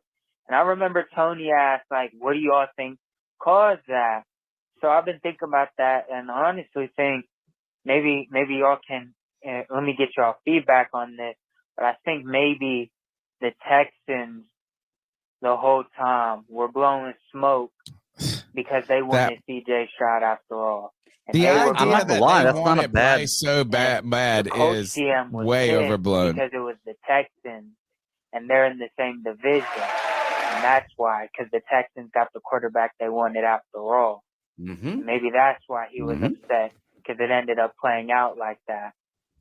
Has nothing to do with how they're playing. I'm not saying I give up on Bryce Young. I'm not trying to play no hindsight game. But I honestly wanted to bring that up just because I wanted to hear y'all's opinion about that. Love the show. I was on the Spaces with Greg. Got a lot of good shit in. Hope everyone joins us on Mondays and Thursdays on Twitter Spaces. You can follow at Panther Pickle or These Ill Skills. You put a C3 in front of it. You can also join the Friday Free for All here on the C3 Panthers podcast YouTube channel. I hope y'all enjoy that shit and use code C3. Word. We got one more call from JJ. If there is a C3 super fan, you got to be a C3 super fan. $1.99. Part of the community is that we've got a lot going on and some obligations, but we've got an open seat for a co-host spot in the final leg of the show. If there is a C3 super fan, let us know who wants to be a co-host in the final leg. We're going to take one more call. Anthony's going to say his goodbyes, and we're going to keep moving. What's up, C3? It's JJ again. And I don't know if y'all like that last call or not, but this one hopefully will be better for y'all at least. But I want to apologize to one guy specifically, man. I really do. And it's Adam Thielen, man. This man, Adam Thielen, has been putting in straight work every week. And he has just looked good. He looks like from a few years ago. I mean, like every stat last season showed signs of regression. It showed as if he was getting old. And all off season, I was really shitting on his name. And he's arguably been our best player this season, if we're being completely honest. He's arguably been our best player this whole season and has been giving it his all every week, 110%. And honestly, this past Sunday, I noticed for the fourth straight Sunday, Adam Thielen's posting stuff on his Instagram saying, let's go. He's ready to play, bro. I follow all these players, bro, and he's the only one I see consistently that feels proud to actually fucking be a Panther, that feels happy to be in the place he's at and just go to work every day and give it his all, man. And I sat on his name all fucking off season, and I apologize, Adam Thielen. I may not buy your jersey and add it to the collection, but man, you've been giving it your all and you've been playing great. And if you keep playing like this, who knows? I may get your jersey. I may just ask for it for Christmas. I may fuck around and do that. But man, in all honesty, I sat on his name way too much for him to just be our best player this whole season. So shout out to Adam Thielen, man. He's been a real trooper. He's been proud to wear the black and blue and has really just been our best player, man. And that's a big shout out to Adam Thielen, man, and anyone who has his back. Look, a lot of good response. I love Diesel Skills, the brand ambassador, for helping us out on that. I'm going to give the mic to Anthony to talk to his brother JJ and fill us in on that and to make his final comments. I know he's got to go because he's a responsible young man that's got class, and I'm just a teacher that has to go to class tomorrow too. Yeah, man. To JJ, yeah, I'm with you. I mean, I was kind of low on Adam Thielen this season. I still think that he was great at catching the ball. He was a solid route runner. I just thought that him being a wide receiver one put too much on his plate, but clearly he's been able to kind of handle it through the first 4 weeks. So yeah, there's that. I loved your call. And yeah, man, Spaces every Monday and Thursday. And today I just even went live and we got like 60 people, I think, that joined in. Like, that's crazy, man. The community's growing, man. And I just want to thank y'all boys for having me on. I really appreciate it. I love the podcast. Community's awesome. You already know I'll be there Friday. Call in on Tuesday. I'll see y'all on Sunday as well. But thank you so much, Tony Dunn, Greg. Yeah, keep motherfucking pounding, man. Yes, sir. All right, man. That's fantastic stuff. Thank you, Anthony, for being a part of this community and being a great co-host on this show tonight. Go thrive in your classes tomorrow. Let's go to the next call, guys. And JJ, check your Twitter. Gentlemen, I want you to pretend you're criminal defense attorneys. You're a criminal defense attorney and your client's guilty. You're pretty sure your client's guilty, but you have to give them the best defense. So convince us, the jury, C3 Panthers Podcast Nation is the jury. Convince us, why should we give a shit about this team? Why should we give a shit about this organization that has made peers in the last few years bad drafts? We have draft busts, bad coaching hires, bad GM hires, and a piece of shit scumbag dirtbag owner. Why should we give a shit? Convince me. Bye-bye. I would make the argument that you shouldn't give a shit about this team. You should give a shit about this franchise. As a Carolina Panthers fan, you should care about the Panthers, the past, present, and future. And while I don't believe this team is going to get us through in the future based on evidence that we've seen, I believe in the franchise and whether they're good. You know, since October '93, baby, I've been a Carolina Panthers fan. So it doesn't matter what they do. I'm always going to come here and wear the black and blue. So I would make the argument, don't believe in this team, because I don't believe in this franchise. A new day will come. Time heals all, and we can't be terrible forever. That's all I got to say. Fantastic. Let's go to the next call as I continue to court some of these wonderful super fans. What's up, guys? D3 Tyler here. How you guys doing? Just want to kind of get my 2 cents on the 0-4 start so far. A lot of things to unpack, a lot of different reasons why we're 0-4, but I think the biggest reason is the lack of or the poor play calling. And there are a lot of other factors to it, but just the play calling in general, it just doesn't make sense. Like, why Frank Reich has the play calling a certain way with Andy Dalton, but different with Bryce Young. The biggest thing with Bryce Young was he's a really good processor. He's really smart. Well, if he's really smart, he should know a good amount of the playbook, and you guys and the coaching staff was boasting about how well he's picking up so quickly. So it doesn't add up or make sense. So it's either we were lied to about how smart Bryce Young is, which I don't believe, or Frank Reich is just babying this quarterback for whatever reason. And that's why, in my opinion, Frank Reich is the reason why we're 0-4, because sure, like you got to allow Bryce Young to make mistakes. I'd rather you give the best play call and him make a mistake than you baby him and you give him another screen pass. Let the guy throw the ball down the field and learn. I agree with that. Mistakes. That's why C.J. Stroud and Anthony Richardson are playing better, because they're not being handicapped by a coach by giving them the same damn play call every freaking down. It's ridiculous. And yes, other things add to this with the 0-4 start. You have obviously new coaching staff, new players, new system, new quarterback, everything, and obviously the injuries. Everything plays a part into it, but I think the play calling, there's no reason why we should have lost this past Sunday. And hopefully Frank Reich is starting to wake up. I don't know what it is, but not a fan of him doing the play calling. Not a fan at all. So we'll see if it changes. I think if anything does happen, it's going to come after the bye week with Thomas Brown having another week to prepare. But even then, if it doesn't happen, then it won't happen for the rest of the season. So I really think if Bryce Young isn't, I think he didn't help, this past Sunday. But Bryce Young isn't the biggest problem, guys. He's going to be okay.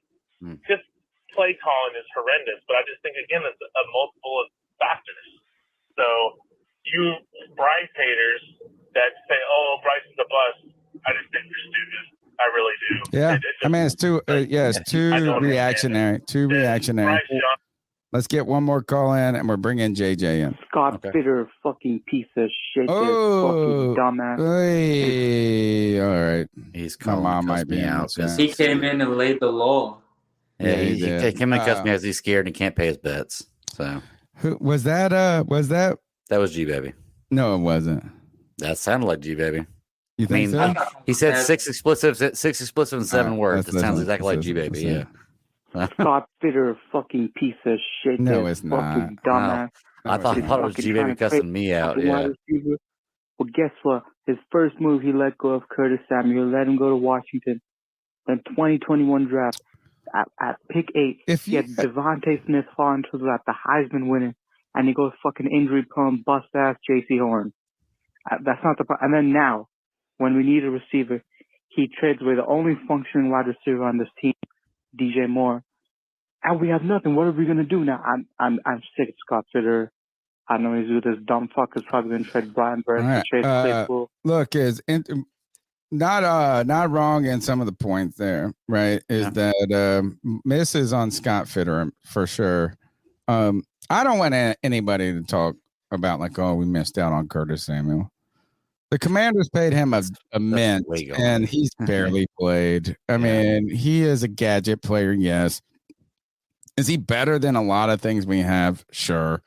Absolutely. But he's not the answer. Come on. No, he's not he's the like the Chuba Hubbard. He's better than what we got, but not necessarily right. Yeah, thank you, Greg. Greg, we were the only people that understood that. Hey, JJ's in the house. Welcome to the C3 Panthers Thank podcast. you, man. I You get a must really co-host thank you seat. too. Third It's chair. What's up, buddy? man. I used to low key dream of this, like Oh, actually being man. able to get on the show and like voice my opinion to you guys. So, shoot, man, I'm just thankful to be up here, man. But Well, tell us what you honestly, got. You've been listening to the show. You listen every week. You're part of the spaces. You're part of the community. What you jump got right right into now? it, honestly, Yeah, man. what you need? What's on your heart and on your soul? Man, yesterday when you sent that tweet that was like, man, I feel like I'm hungover and I didn't even drink. Man, I could completely relate because it just felt like we didn't have the answer, and it feels like we ain't even got nothing close to the answer. What's up, Kev? But on top of that, it's just, man, if you think you're depressed, it's like, man, DJ was my guy. I got 3 DJ jerseys. CJ was my guy at Ohio State. That's just silly for buying 3 jerseys of the same person. Bruh.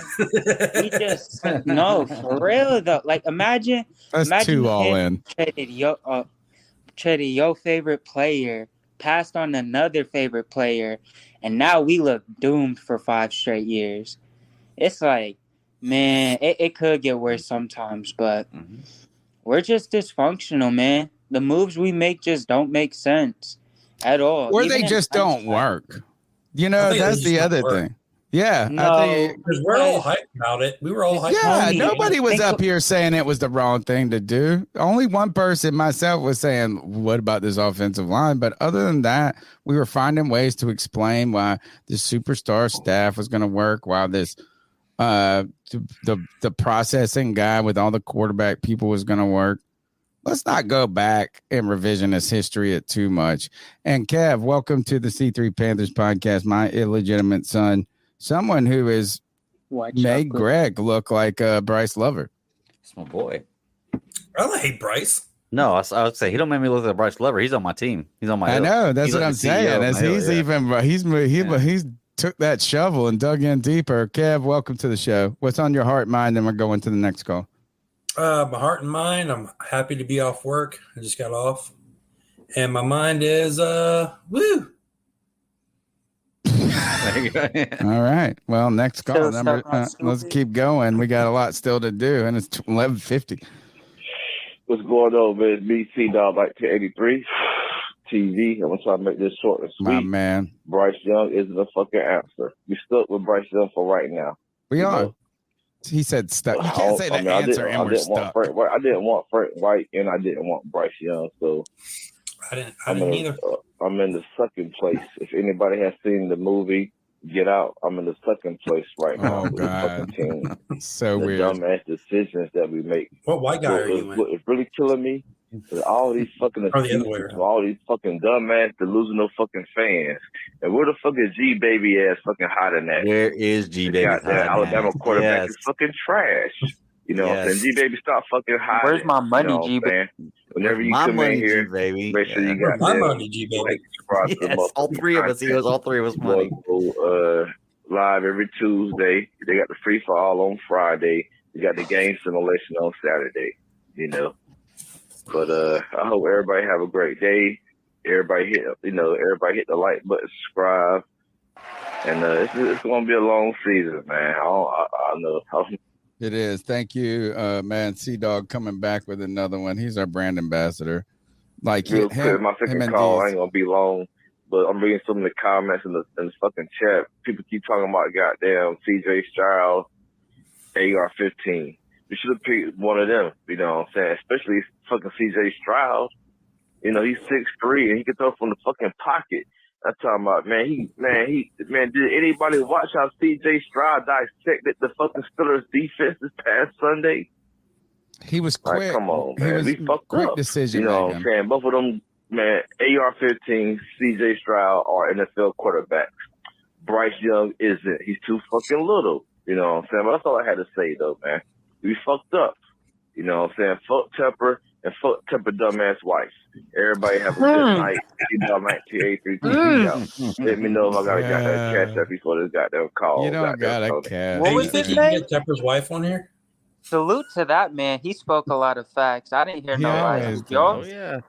does. C-Dog, you don't gonna cash at me, but if anybody does want to cash at me, it's in the notes. It's in the show notes. Shout out True C-Dog. Great Hey, call. throw mine in there too, man, so that way G Baby can pay me.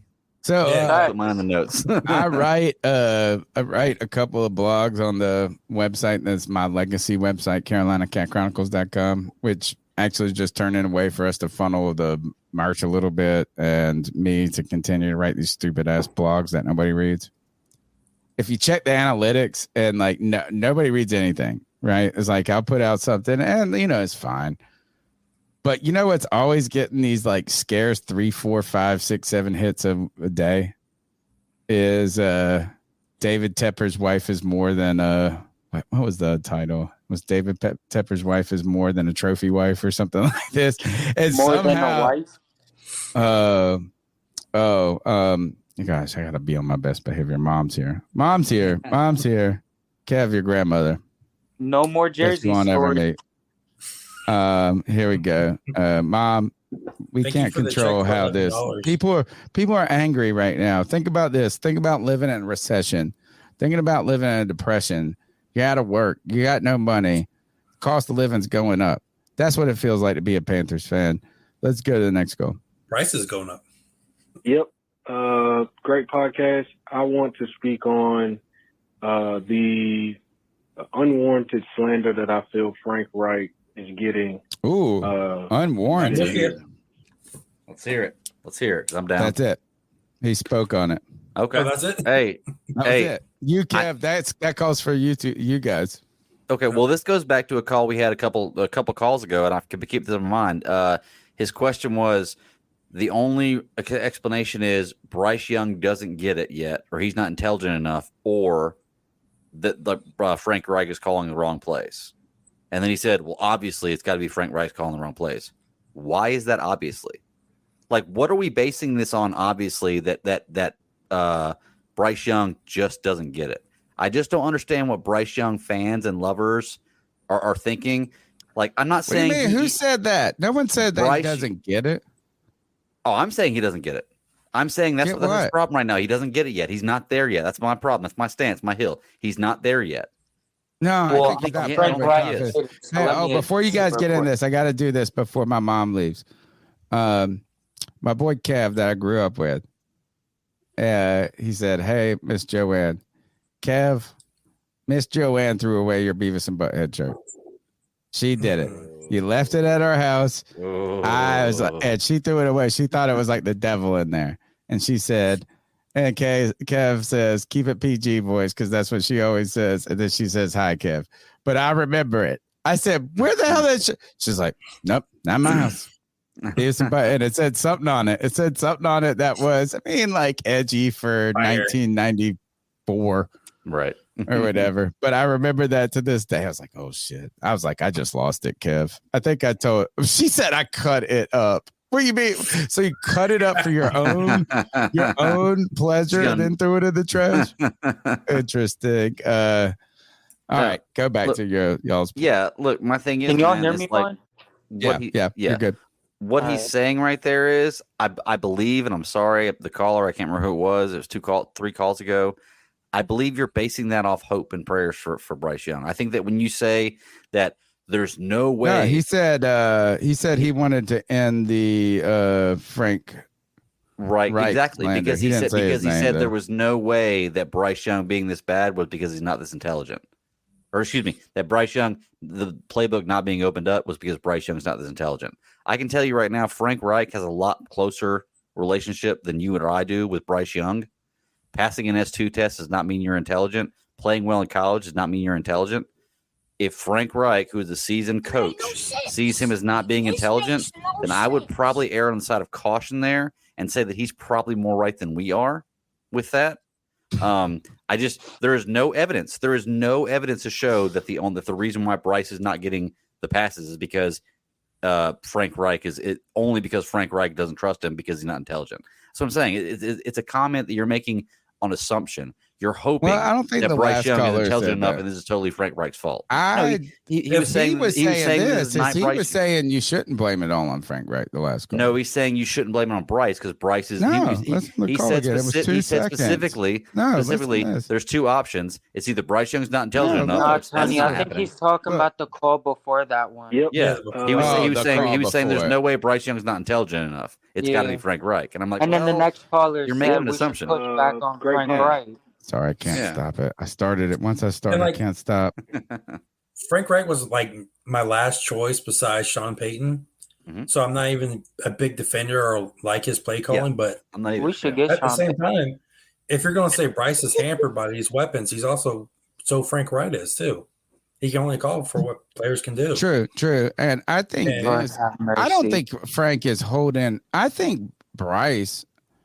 I think maybe they have leaned too much into the Bryce's. I don't think either of them trust his arm. I don't think Frank or Bryce trust Bryce's arm.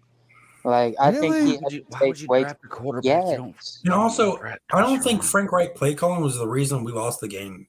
I'm a person. We had fumbles. They gave up. I'm not sacks, trying to kicking excuse down the Bryce, field. but Frank Wright, even like, listen, I watched a handful of Colts games last year, and it's a lot of the same stuff though. Like, if y'all listen, I'm not trying to excuse Bryce either because he just hasn't made those plays downfield that you want to see, and he just hasn't been able to escape and make those maneuver plays like you want to see that he was advertised as.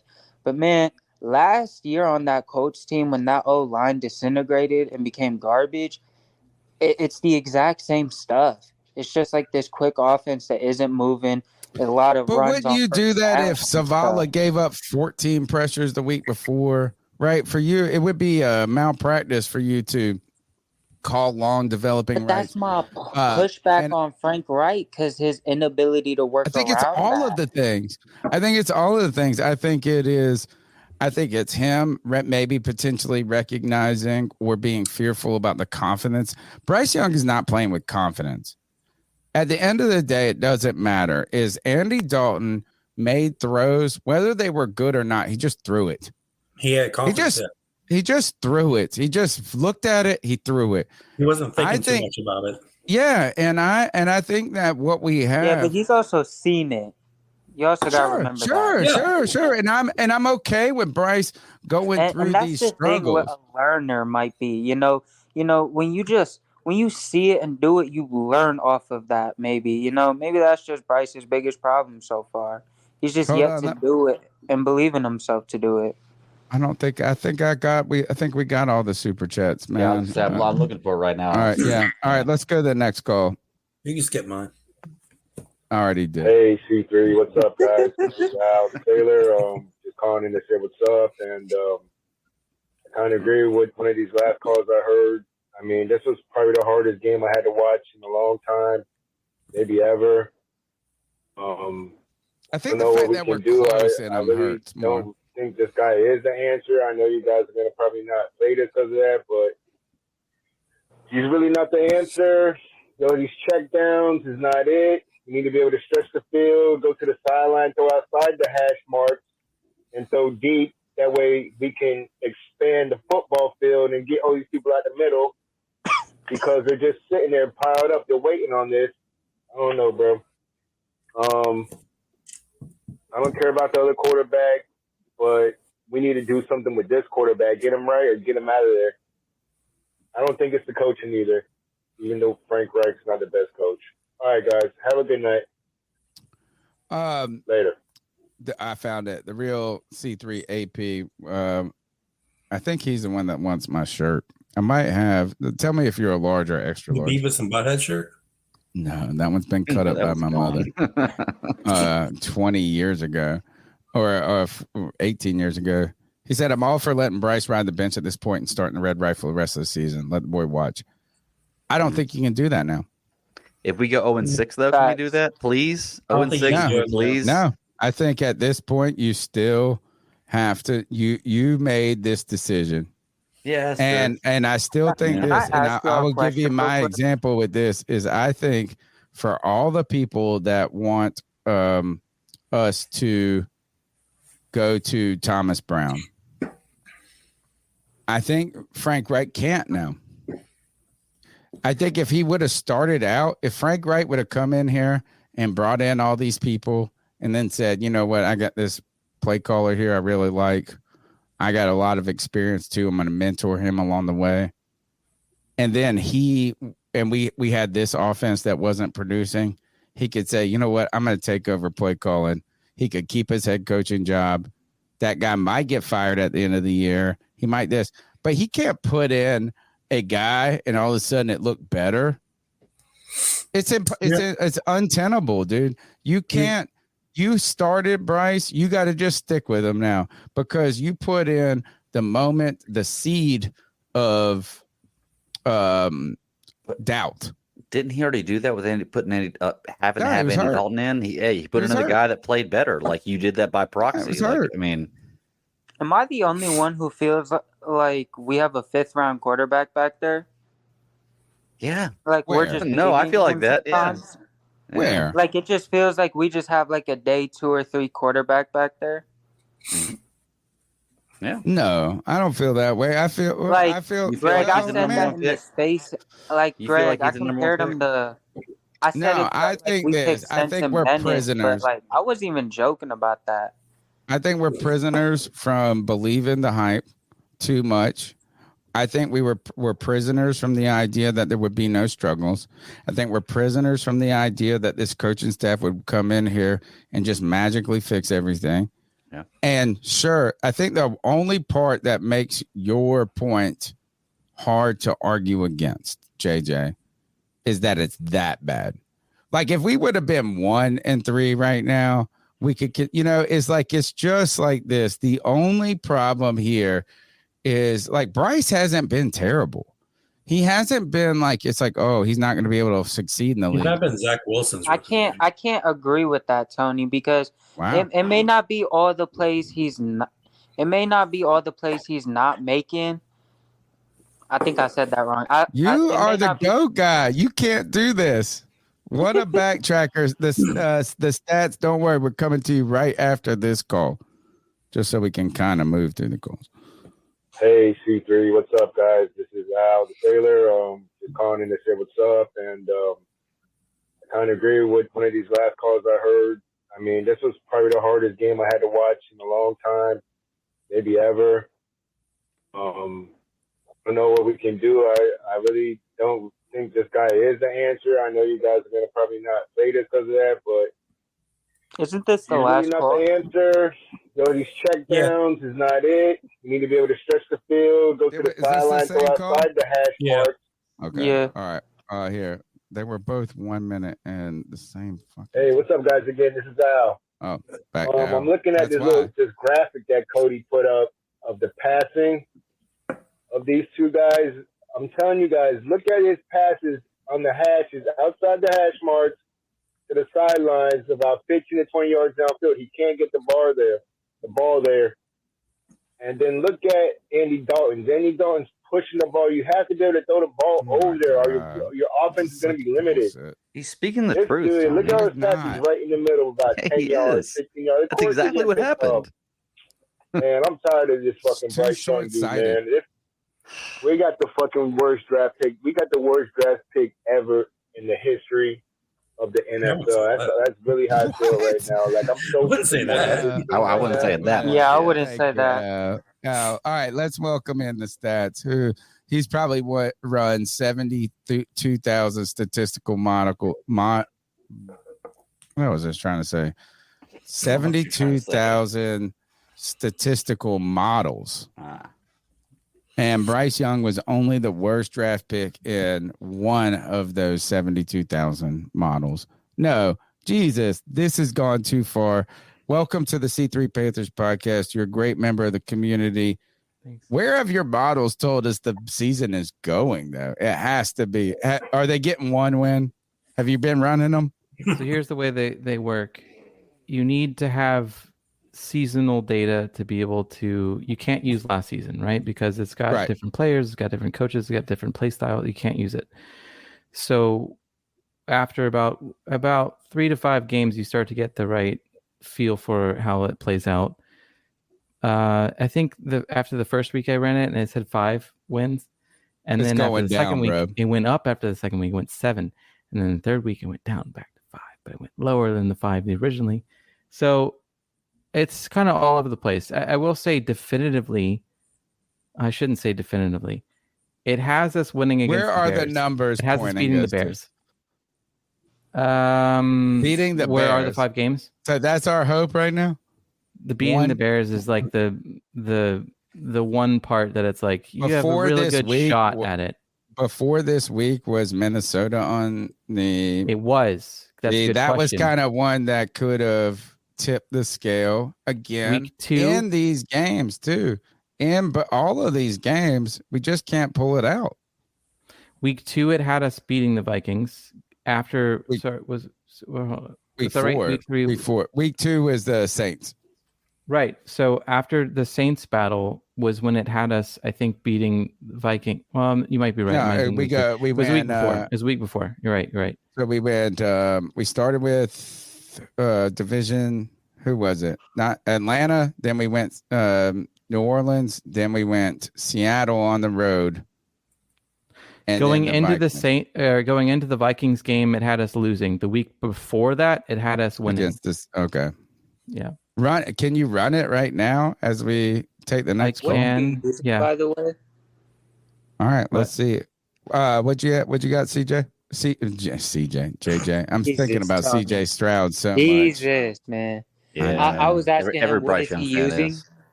His own statistical analysis that he built. It uses SRS and Sagarin rating. There's like 4 ranking systems that it tends to use, and then you can weight them if you want. But I didn't weight them. They're all weighted equally. How many do you run? Tell us this, because you'll send me these cool charts, and I'm like, I'm going to talk about it, but I'm like, also like, I don't know what to say. Tony, you should use him for prize picks. If you run one simulation, it will run every single game for every single team all the way through to the Super Bowl and including the Super Bowl. So if you run 10,000 simulations, it runs the entire season for every team all the way to the Super Bowl. And that's what I've done. I've run 10,000 simulations every Tuesday morning. The data is fresh enough. I run the simulations. I save that as a CSV. And then all right. Well, we're going to take one more call, and you're going to run a simulation and tell us how much we're going to lose. Don't worry. It's 100% loss problem. 99 point. Or what do you guys think the model will say? I cannot. I would say to beat the Lions on the road, I would say there is a 94% chance that the Lions win. That's my guess. I will say a 69% chance Lions. Okay. We're beating the Lions. We're not asking if you are. You think it with your heart, not your head. What is the model going to say? All right, we're taking Greg, say your number, and then we're taking the next call. Oh, no, my number is 95. I'm right there with you. Right. I think there's a 95% chance that the Lions win this game. What up, C3 Nation? Keep pounding. Got a few points here. Why do we keep going to Panthers as far as running back when he sucks? DJ Chark is sucking. Lulu and YGM in the last game was better than Burns.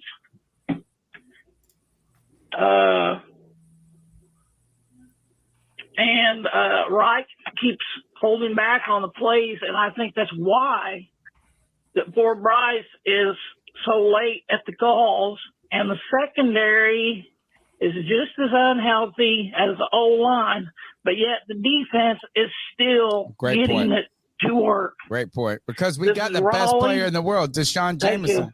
Bye. Deshaun Jameson, man, my favorite player. Can I say something about the defense? His last name's Jameson. I mean, it's Catholic the whiskey, coverage baby. scheme is great, but the problem is we just don't have another edge or interior lineman to solidify the D-line in the run game. Well, yeah, that's the point. Is we have, and I noticed that we're going to play so much, dude. Once they traded Chubb, they just couldn't stop the run anymore and solidify that edge. Let me see if I can Cody left and took his presentation, which was my presentation that I made all of it. Well, can I tell you what's going to happen this year? And I know it's going to. Look, Bryce Young is going to have a good game this year. He's going to have a game where he throws for. He's going to have a game. He's going to have a game where he throws for 350 yards and 3 touchdowns. We may not win that game. Are you trying to find a way to? But when is that? Let me tell you what's going to happen. Oh my God! Everybody who's a Bryce fan is going to take that and be like, "See, this is why we drafted Bryce Young right here. Yes, This we need one game out of baby. 17 is why we drafted Bryce Young right here." This was going to happen. What I want to see is that's all what you I need. want to see is I want to see Frank Reich open that playbook like everybody says he's not. So that way we can finally put this thing to rest. Because if Bryce Young opens his playbook, we can't put it to rest for 3 Frank years. Reich opens his playbook and Bryce Young still shits the bed, I don't want to hear any excuses from anybody. However, it will never be that way. When he plays bad, it's always going to be the playbook was closed. The one time he plays good this year, everybody's going to blow be their like, shit up "Oh, and say, it's just a look, he's so amazing. lucky He thing." I know he played 16 bad games this year, but he played one really We good want one. him This to is what we just have drafted one him. good Watch, game, it's going to Greg. happen. We Just want like one Cody game and to Chuba Hubbard. We want one game to the next game. We want one good game that That's leads what I to want a too. better We're not game. going to get that. But watch when that one Why, game happens. Greg? When that one game happens, watch what happens with the Panthers fans. Watch. Well, Greg, was his last game a bad game? Huh? Was his last game a bad game? His last game was a Mid-game? a Not decent, bad was a game. decent game. I would say it was not a a good mid-game. game, but it wasn't a terrible game. I will say, when you don't score an offensive touchdown in the game, you No, can't but call the it a good fact game. that Greg, the one time he's going to have, if he comes out and throws No, you're right. 303 touchdowns, and you're like, oh, it was going to happen touchdowns, regardless. I'll Y'all give him got credit some when he high does. I'll give him credit, but I'm not going No, to say but that I'm because just, he no, did you're that one not. time. You're he's the already answer. discounting it No. as No. we need. I'm more, saying what the other people are going to say. I will give him credit if he does that. Other I'll say, people wow, you did a named good job. Greg. That does not mean that he's the fucking answer because he had one I good will game say- out of 17. Until Well, I I can got the say percent Bryce if Young you're is a ready. top 10 quarterback, I'm not liking the trade up. All right. Stats got the results. Come on in and tell us what you got. I don't know if I like this. What? Are we 10? Are we 9 and 8? It's 79.89% in favor That was the of closest the one I Lions remember. winning this game. Okay. You And were the then it's closest. actually brought us down. I told you going into the Vikings week, it had us at 5 wins. It's now 4.1. So it has gone down. So we have a decent chance of winning this game, but our overall wins We have a went down. 21% chance is a decent chance, Tony. Better than Like- 4%, which I was we had a nearly we're 50% winning. chance going into You got the a previous 1/5 Vikings. chance of No, winning. to I mean, me, it's a that's great like percentage. that's a winnable thing right there. That's I'm the putting ballast money on passer the rating. hard What 8 about? right there. Well, Tony, even though we're 0-4, we have had a lead in all these games. Right? If we would have won one game, this model would be a lot different. Agreed. Exactly. It would. And we It would have does, won yeah. 2 games. But we didn't. But we didn't. You're right, We Greg. didn't.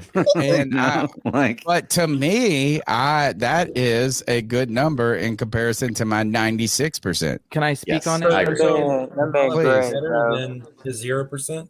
I'll let them go for it first. No, But I you would like go to speak on first. it. That's well, man. Look, you Yes, are the most your patient presence person known. in the Friday free for all in the history of the world. No, this mic is yours, my man. Well, thank you. I'd like to say a small few things here. The first part is these are numbers, and they don't correctly represent every single variable and factor in the entire equation. We have to remember that. Just because it says we have a 20% chance of losing, 80% chance of losing, doesn't necessarily mean that that's exactly going to be the case. And they do say every given Sunday. And the fact of the matter is that these are models that are used. I have my own that I'm working and throwing in the mix here. These are models that have these 4 models, SRS and Sagarin and things. These have, I suppose, stood the test of time. They are what Vegas might use and what many people might use. I am working on my own. I may or may not share that at some point. But the point is that these are flawed models. They're not exactly correct. And It just gives you a hint of like what's most likely. It doesn't tell you. Are they flawed what's or are going to they happen. just statistically probable?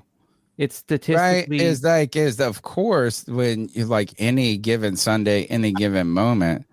But the idea that the Carolina Panthers should be more favored than 70% to win this game is. Can you blame them? Well, look what you've seen on the I think field. that like I would say this is I think the model is too nice. Yep. No, it's not. Yeah. I won't say no. Yeah, I mean, but I understand like I'm trying to agree with you, Stats, in saying like the numbers are the numbers. And there are variables that can completely change the numbers. Whether that's why you play the game. Quarterback gets injured in the first play of the drive. But is it absurd to think that 7 out of 10 times the Panthers play the Lions right now that the Lions don't win? Basically, There's no reason to put money on. Right. There's no. But what I'm saying, there's no reason to put money on the opposite. Other than you believe that there is an opportunity to defeat that's why it's not a coin flip. You know what I'm saying? It's not like just playing blackjack. You know, how it's many not times just have you seen a fluke game where you're all like, the time. This team's gonna I wouldn't say all the time. Arizona couple of times a year. and Dallas. That's Arizona one time this and year. Dallas. This could be that game. 4 weeks, 16 games a week. So you're looking at 64 games. You're talking about one game out of 64, Tony. Would you say that's a lot all the time? Oh, I don't know. You asked. That's what I'm saying. Here, how about this? Let's take one more call. Let's take a couple more calls and move through this because we still have it's 12:20 and we still have. I guess you know what? I got co-host now. I can stay up till the. Hi guys, this is James, aka Patty, from Michigan, your Detroit Lions reporter. Keep an eye out in the middle of the defensive line for Benito Jones, Kaminsky, and Hutchinson for sacks on Young. And on the offense, keep an eye out for David Montgomery and Sam Laporta having big games. Thanks, and I'll root for you guys and stuff when you play my Lions. Okay. Well, guess what? Montgomery's a TT fan. We will look for all of them to have good games because they've been eaten. Laporta is on a historic pace right now. Him and that other guy with these beautiful white boys. What, the Pacheco guy for what's his name? Not Pacheco. I'm just making running back for Kansas City. No. I'm thinking who's the wide receiver for the Rams? Puka Nacua. He's an Italian. Is he Panko Crumbs? Is he Japanese Italian Crumbs? This guy, his beautiful hair, his beautiful self, 5th round pick, out there making more. And I know he's got a quarterback that's slinging it. But we have a 2nd, a 3rd, and a 4th round pick that ain't doing jack. And this guy's out there owning it. Why didn't they look at him and say he's beautiful? He's going to make it. Well, I mean, I think that when you look at that, I guarantee you that St. You don't Louis, look at him and say, I guarantee the Rams didn't draft him expecting him to be what he was. Sometimes you find lightning in a bottle, man. That's all there's to find time in the rough. His job. Like they did not draft him expecting him to be what he is. They drafted him expecting him to be extra player. Travis that's Taylor Swift's next boyfriend. Yeah, before the season started, I read something about how you should draft them in fantasy. And I ignored that. I wish I hadn't. I really think the Panthers have I don't think, I know that they have blown any filler picks that they've had. Not only have they traded up for it, but they've completely blown it. And I will say this, is I've been a guy who defended Marty Herney against a lot of haters for a long time because I said this, at least we get the first round right. At least, and look, missing the first round is bad. If you miss on the first round, it sets you back so far. Has he missed in the first round? Marty Herney was not good in the mid and late rounds, though. But how about this? How about getting GMs that miss on the first round and also miss on the middle rounds? Go ahead, Stats.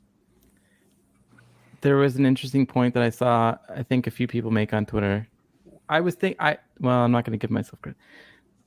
It seems pretty obvious in hindsight, but it's the thing of like the trade value we got from McCaffrey, obviously, but then also if you think about it, at the time with the Moore trade, at the same moment, apparently, we could have given Burns, but then you're thinking about it and you're thinking like, well, now they might let him slip through his fingers and we might not get it.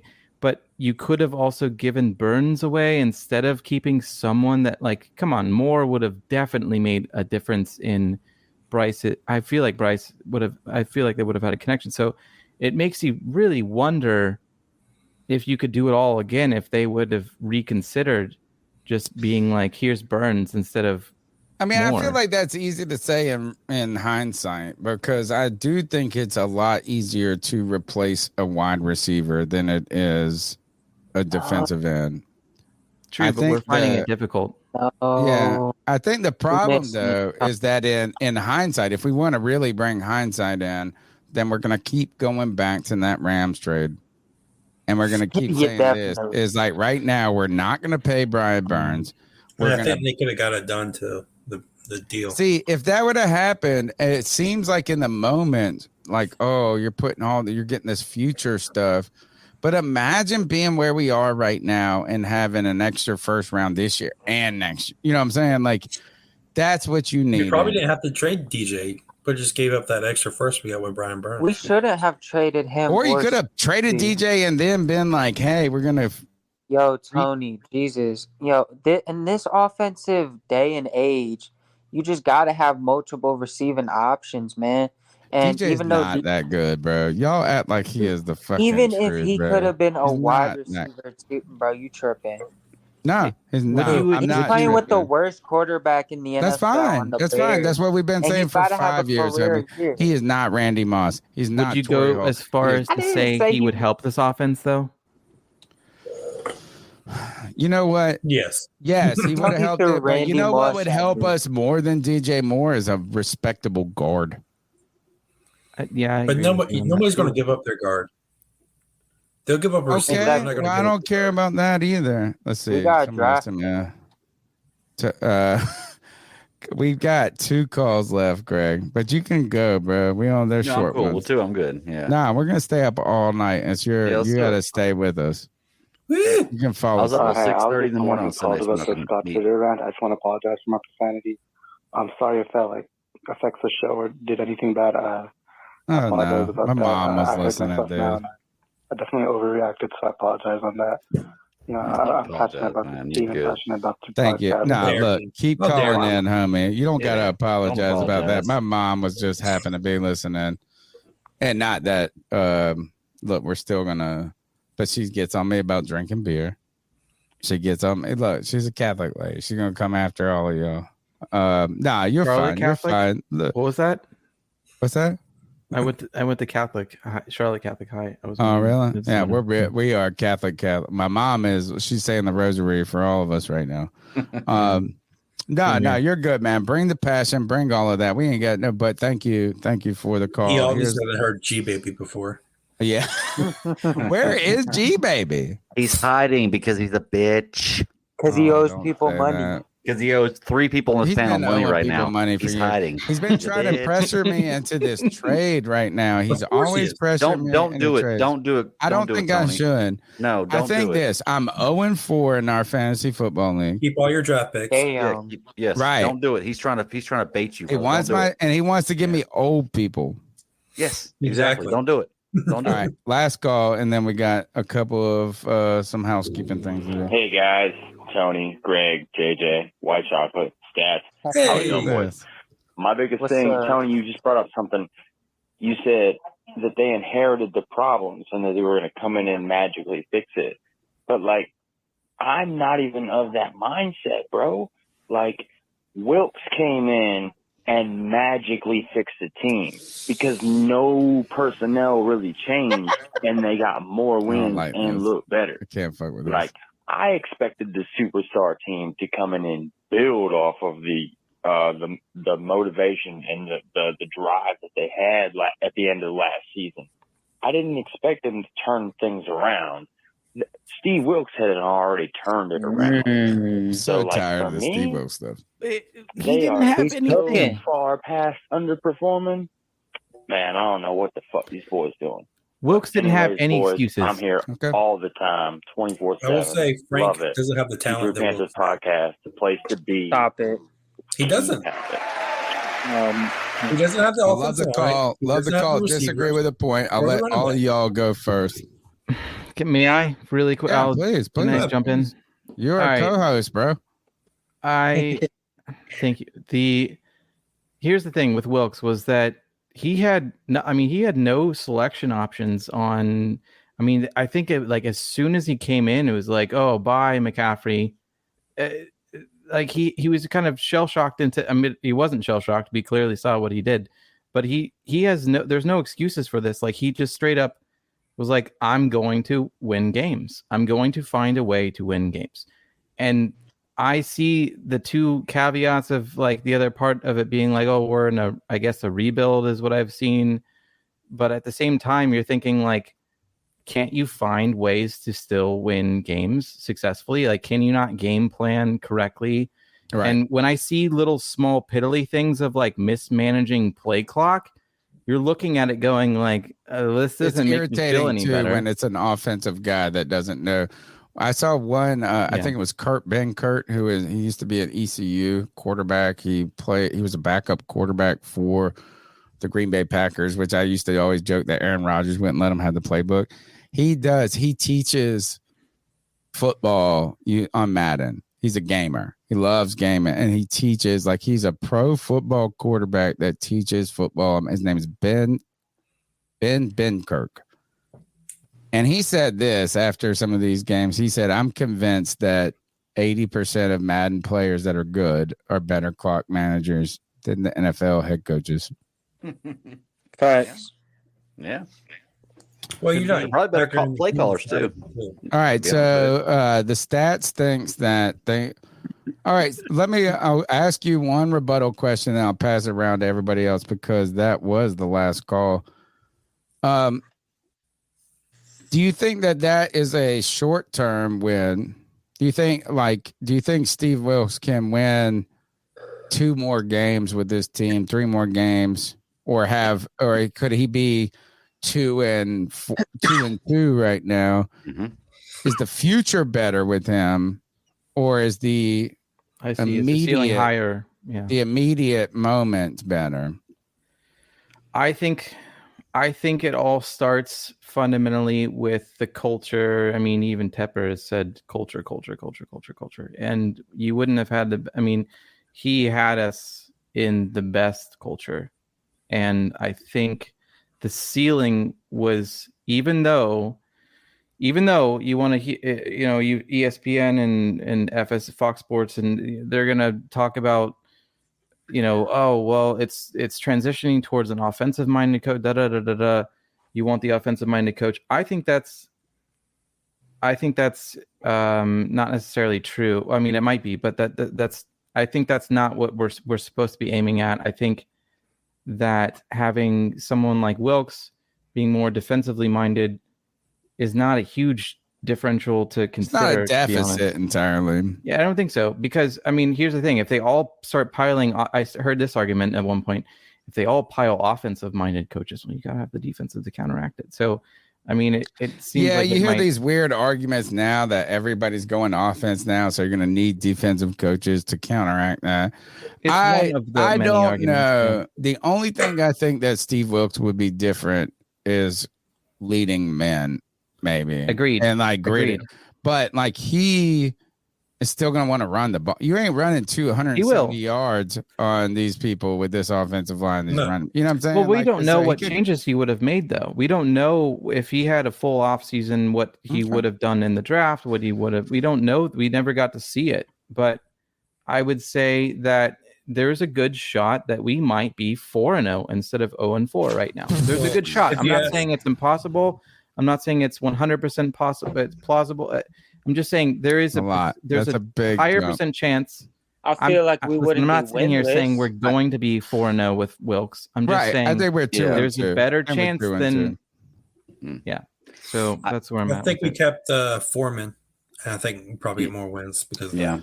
Yeah, and we put in some money on some names, and they haven't worked so far. I want to remind everybody you guys can continue to support the C3 Panthers podcast by smashing the thumbs up button, subscribing, dropping a comment. You can go to CarolinaCatChronicles.com. You can hit the shop tab, hit gear, and you can get things like this: the C3 Panthers podcast T-shirt, the C3 Panthers mug, which is one of the fantastic. Like that's the fame. Yeah. It's beautiful. It's really a gorgeous. It's awesome. It's nice. It's a great mug. The shut the hell up. Shut the hell up. T-shirt for a pickle. You make me fucking sick. You make me fucking sick. Gee, baby, you didn't call in. You make me fucking sick. How about that? Don't forget that, guys. Greg, if you need to go, no problem. I'm good. I actually wanted to comment on what we were talking about a minute ago. All right. Well, I love it. Look, I think that if you drop Steve Wilks into where Frank Reich is right now, where we have Bryce Young as quarterback in the same team, I think we're still 0-4. I think he's a better coach. You can go back and check the tape. That's who I wanted as coach, was Steve Wilks. I think with Bryce Young, we're still 0-4. However, I think if you drop Steve Wilks in as the head coach at the end of last season, I think we draft a different quarterback, and I think there's a good chance that we have a better record right now. I'm sorry. Everybody get mad at me if they want to. Well, man, I'm putting the Reich wanted to draft a different quarterback. Look, I'm putting the bulk of this blame on Bryce Young. Okay, because we would put the bulk of the victories on Bryce Young. If he was doing well right now with 3-1, we would say it was all Bryce Young. We would be complaining about Frank Reich. Imagine poor Bryce Young getting fucked twice. The same scenario. I'm just so tired of hearing this hate. Like if you put a different name on the jersey for Bryce Young, if you put Matt Corral in there, if you put Baker Mayfield in there, if you put Sam Darnold, PJ Walker, Teddy Bridgewater, any of those quarterbacks, the same exact stats and the same thing Bryce Young's done, we're giving them shit. But they're not. I'm going to give Bryce Young first day on the job. I'm going to give Bryce Young the same shit. I don't care. Okay, I'm giving him the same shit I would everybody else. So if you see the what was it, the tape or whatever when they traded up for Matt Corral, Tepper puts his hands on like Scott and says, "Now's the time to trade up." You guys didn't see the Will Greer shit? How did no one learn from the Will? Yo, I got a Will Greer story. Sorry, he's with New England right now. I cut you off. I was the first graduating class from, I shouldn't even say. He apparently came into the high school that I played. So I was like the first senior class of this high school. And then we didn't have a football team, but like 2 or 3 years later, he was we magically had a football team, and I guess they got him, and he graduated from that. Here, let's run through the NFL news real quick, and we'll get our ice up picks in. The Eagles signed a veteran cornerback, Bradley Roby. Gluttony of riches there. I mean, I guess he could have helped us, but I love Deshaun Jameson. I don't care. This guy, let's take some Jameson shots. Every time this guy gets up, that's what we're doing. Every time he gets an interception, we're taking Jameson shots. My favorite shot. The Seahawks sacked the Giants. They sacked Daniel 11 times, bro. Yeah. Where was our defense? And you know what, Tony? Oh, I guess we didn't play the Giants, so it doesn't matter. He still had 25 completions. So here's a good throwback story for you guys. Defensive backs with 2 sacks, an interception, and a pick 6 game. Yeah, look, Devin Witherspoon had it against the Giants, which he looks fantastic. Captain Munnerlyn, 2013 free agent with the Carolina Panthers, then goes on to the Minnesota Vikings, and then famously known for coming back and talking shit to Dante Jackson for being not committed enough. Micah Parsons, man, I love this story. Micah Parsons out there defending a lot of offensive people. Like he comes out and defends Zach Wilson after Rodney Harrison controversy. Rodney Harrison tries to bait Chris Jones after that game. That was so uncalled for. Because Rodney Harrison sucks. He's an asshole. He's always been like this. Can I ask where you all stand on Zach? in the long term if you were a GM or He's still young. Yeah, he's gonna stink until he's Gino. But You know, Hey, he's gonna stink until he doesn't. Tony. So that game Zach Wilson had on Sunday was better than any game Bryce has had so far. Sure, took him 3 years and fine. I mean, I'm like, you know what? As we all would have traded, I was ready to trade up for Zach then too. So watch out for your moms if you're hanging out with Zach. Why he did it for Taylor? Oh, or her mom. He was probably wearing his Taylor's magical mom. underwear that day. Can you imagine if he dated Taylor's mom and then Taylor was dating? That would be the hottest. You know what? What if he smashed Taylor's mom? That would be cooler than anything. You'd be like, your mom got a better butt than you, little skinny ass bitch. Oh, sorry, shouldn't have said Those that. would be awkward Thanksgivings, wouldn't it? I don't know. Maybe Not for me. Oh, not for Zach. I'll still grow. That's for them to worry about. Clace That's right. Chapel is not allowed with the team. No. If the Carolina Panthers trade for Clace Chapel for a 6th-round pick, how did the Steelers get the 2nd-round pick for him? Chase Claypool is Robbie Anderson. He's chosen Anderson or chosen one. Oh, he's worse. He's changed his name like 15 times. Whatever the fuck his name is. You know, Bobby chosen Anderson. That's it. All right. He got one touchdown pass on Miami, I guess, right? So that it mattered. It was 56. Oh, let's go around real quick. Stats, who you got to win? Panthers and Lions. Anybody picking the Panthers to win out of this panel? I'm picking the Lions. No. I last week I started to slide towards the opposite prediction of the model. At the end I stuck with the model. I'm 100% on Panther models, so I'll stick with we lose. I hate it. I would rather us win. Of course. JJ, you're picking the Panthers to beat the Lions? Yes, sir. Crazy. Thinking with your what's heart. Bryce's stat line, JJ? If he beat the Lions, more than on Prize Picks, promo code C3. Hopefully, it's pretty similar to what he just had, like 200 some yards around that, and hopefully multiple touchdowns. 2 touchdowns. Oh, it's not similar then, because he threw 200 yards and no touchdowns last week. Well, I was talking from a yard 50% like Ian Thomas catches it, Shark catches it. That's the similar. We're gonna be able to turn the football over. Jared Goff doesn't. Do we well. catch them sleeping? Here, JJ, the reason I don't believe this is happening is this is typically a trap game for a team that's like this, but they got ran the fuck over last year by Wilkes' team. You remember when he came up, when Dan Campbell came up and said, you whooped our ass? He ain't getting his ass whooped again. We gonna get him again.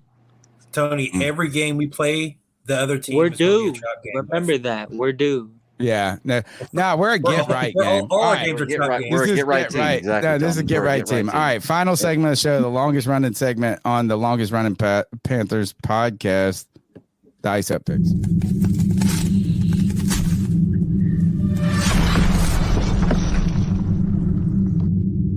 Ice up, son. Ice up. This is where we tell someone to ice up, toughen up to get it together. It's the longest running segment on the longest running Panthers podcast. I don't know if this is an ice up is here. I'm going to do mine first. If you guys need time, and look, you guys are our guest hosts and always welcome back. So if you got one, you got one. If you don't, no problem. This right here made me laugh a lot. Boy, it's like this guy just runs right fucking. Is he part of the?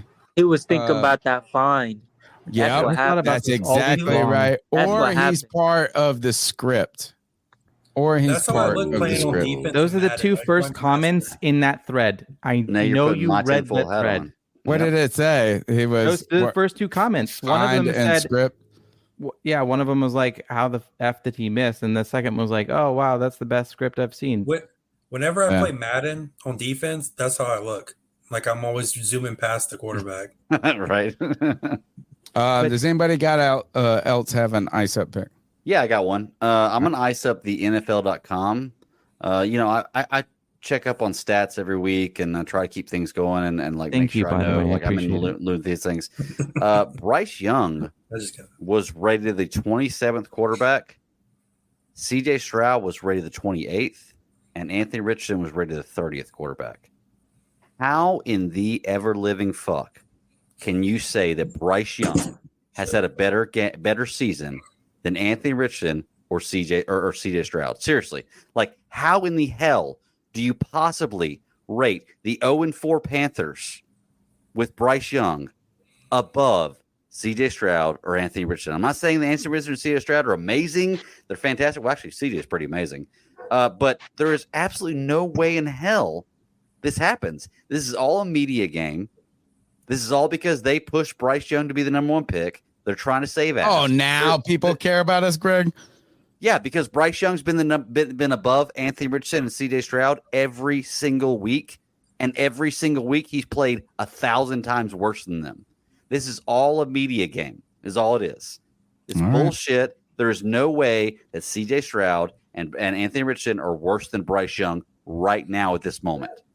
Oh. If all of them ended their careers right now, Bryce would never be remembered. We'd at least remember 1 or 2 wins from the other guys. Nobody would give a fuck at that point. I mean, we're 3 wins in, or weeks into, 4 weeks into all of it. So it's too little data to. I got it. Right. We're 4 weeks in. You're right. So I'm not saying overall they're better, but in the 4 weeks, the other 2 guys have been way better than Bryce Young. I'll give you that. Way better than Bryce Young. Hold on to your ice ups, guys. I meant to do this because I lost my producer, and we went on these wild things that I want to play this. This is the radio station I go on Fridays. Pirate Radio. You can check out Tony Dunn talking about the NFL and the Carolina Panthers every Friday at 4 p.m. PRL live on YouTube on the radio. This is my boy Chandler here. And boy, he was feeling it when it came to the Carolina Panthers. I mean, this is ridiculous. I was talking to a buddy last night. He said, well, let's keep losing because we can get a good pick. I said, hey, buddy, guess what? We ain't got no first-round picks. Nah. We ain't got no first-round picks. We have no first-round picks. This is bad. It's the first time that we've gone 0-4 to start the season since 2010. What happened that year? We won 2 games that year. We got the number 1 overall pick. Well, let's get it this year. We can't because we don't have a first-round pick. This is awful because this defense is way too good to be 0-4. This is such a good defense. And to start this game off with a pick 6 and you still lose the game and you put up 6 points offensively with 2 field goals and one of them was a 56-yarder, you got to be kidding me. This is awful. And when you had Andy Dalton in last week, you can definitely see that there's a different playbook for him. Why is there not one for Bryce Young? This man is ready to eat. Let him eat.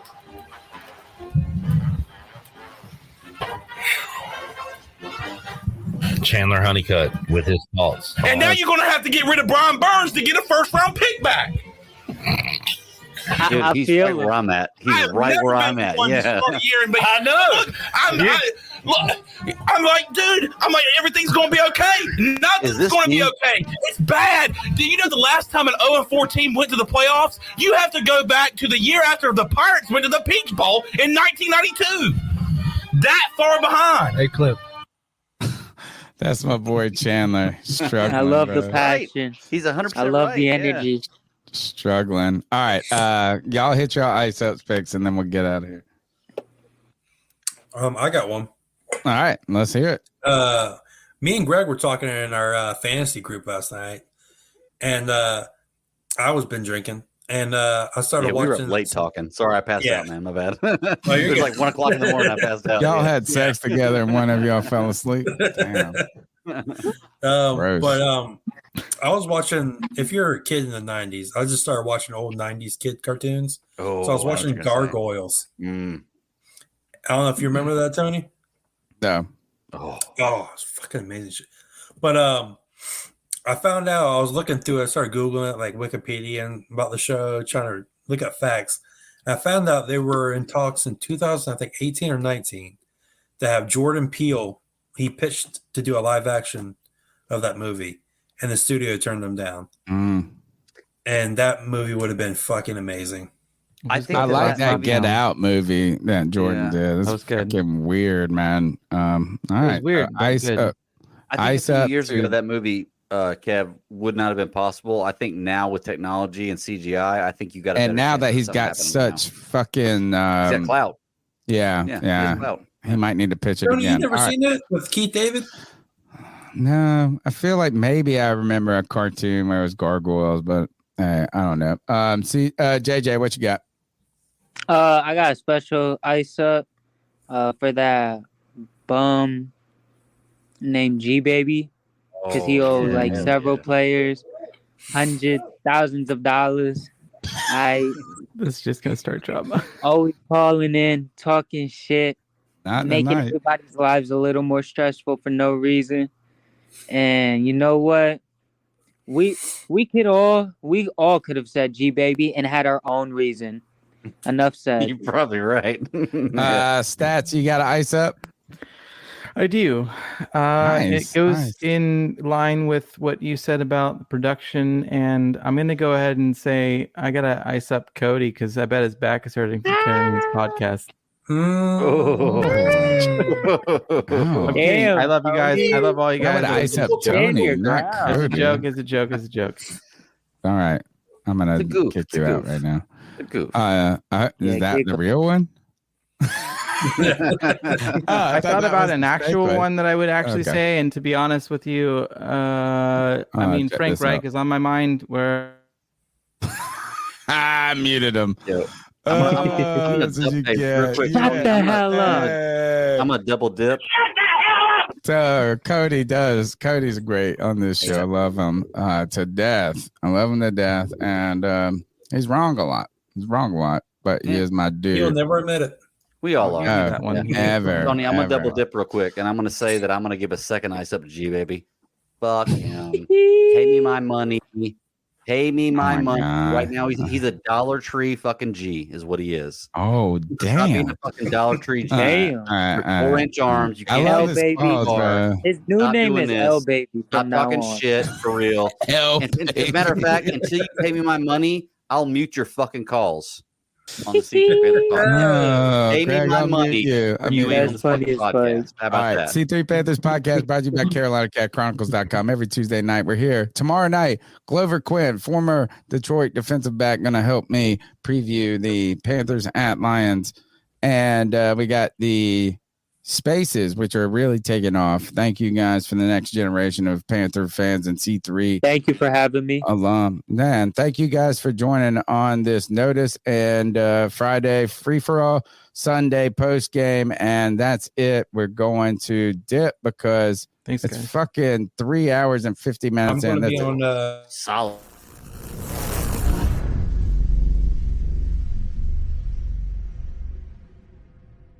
Doctors take Field of Greens for their own health. Here's Dr. Ryan Green to explain. We're like you, too much fast food and not enough exercise. That's why I take Field of Greens. The fruits and vegetables in Field of Greens support my heart, lungs, kidneys, and metabolism for weight loss. And Field of Greens promises your doctor will notice your improved health or your money back. Get 15% off with promo code HEALTH at fieldofgreens.com. That's promo code HEALTH at fieldofgreens.com. Product is not intended to diagnose, treat, cure, or prevent any disease.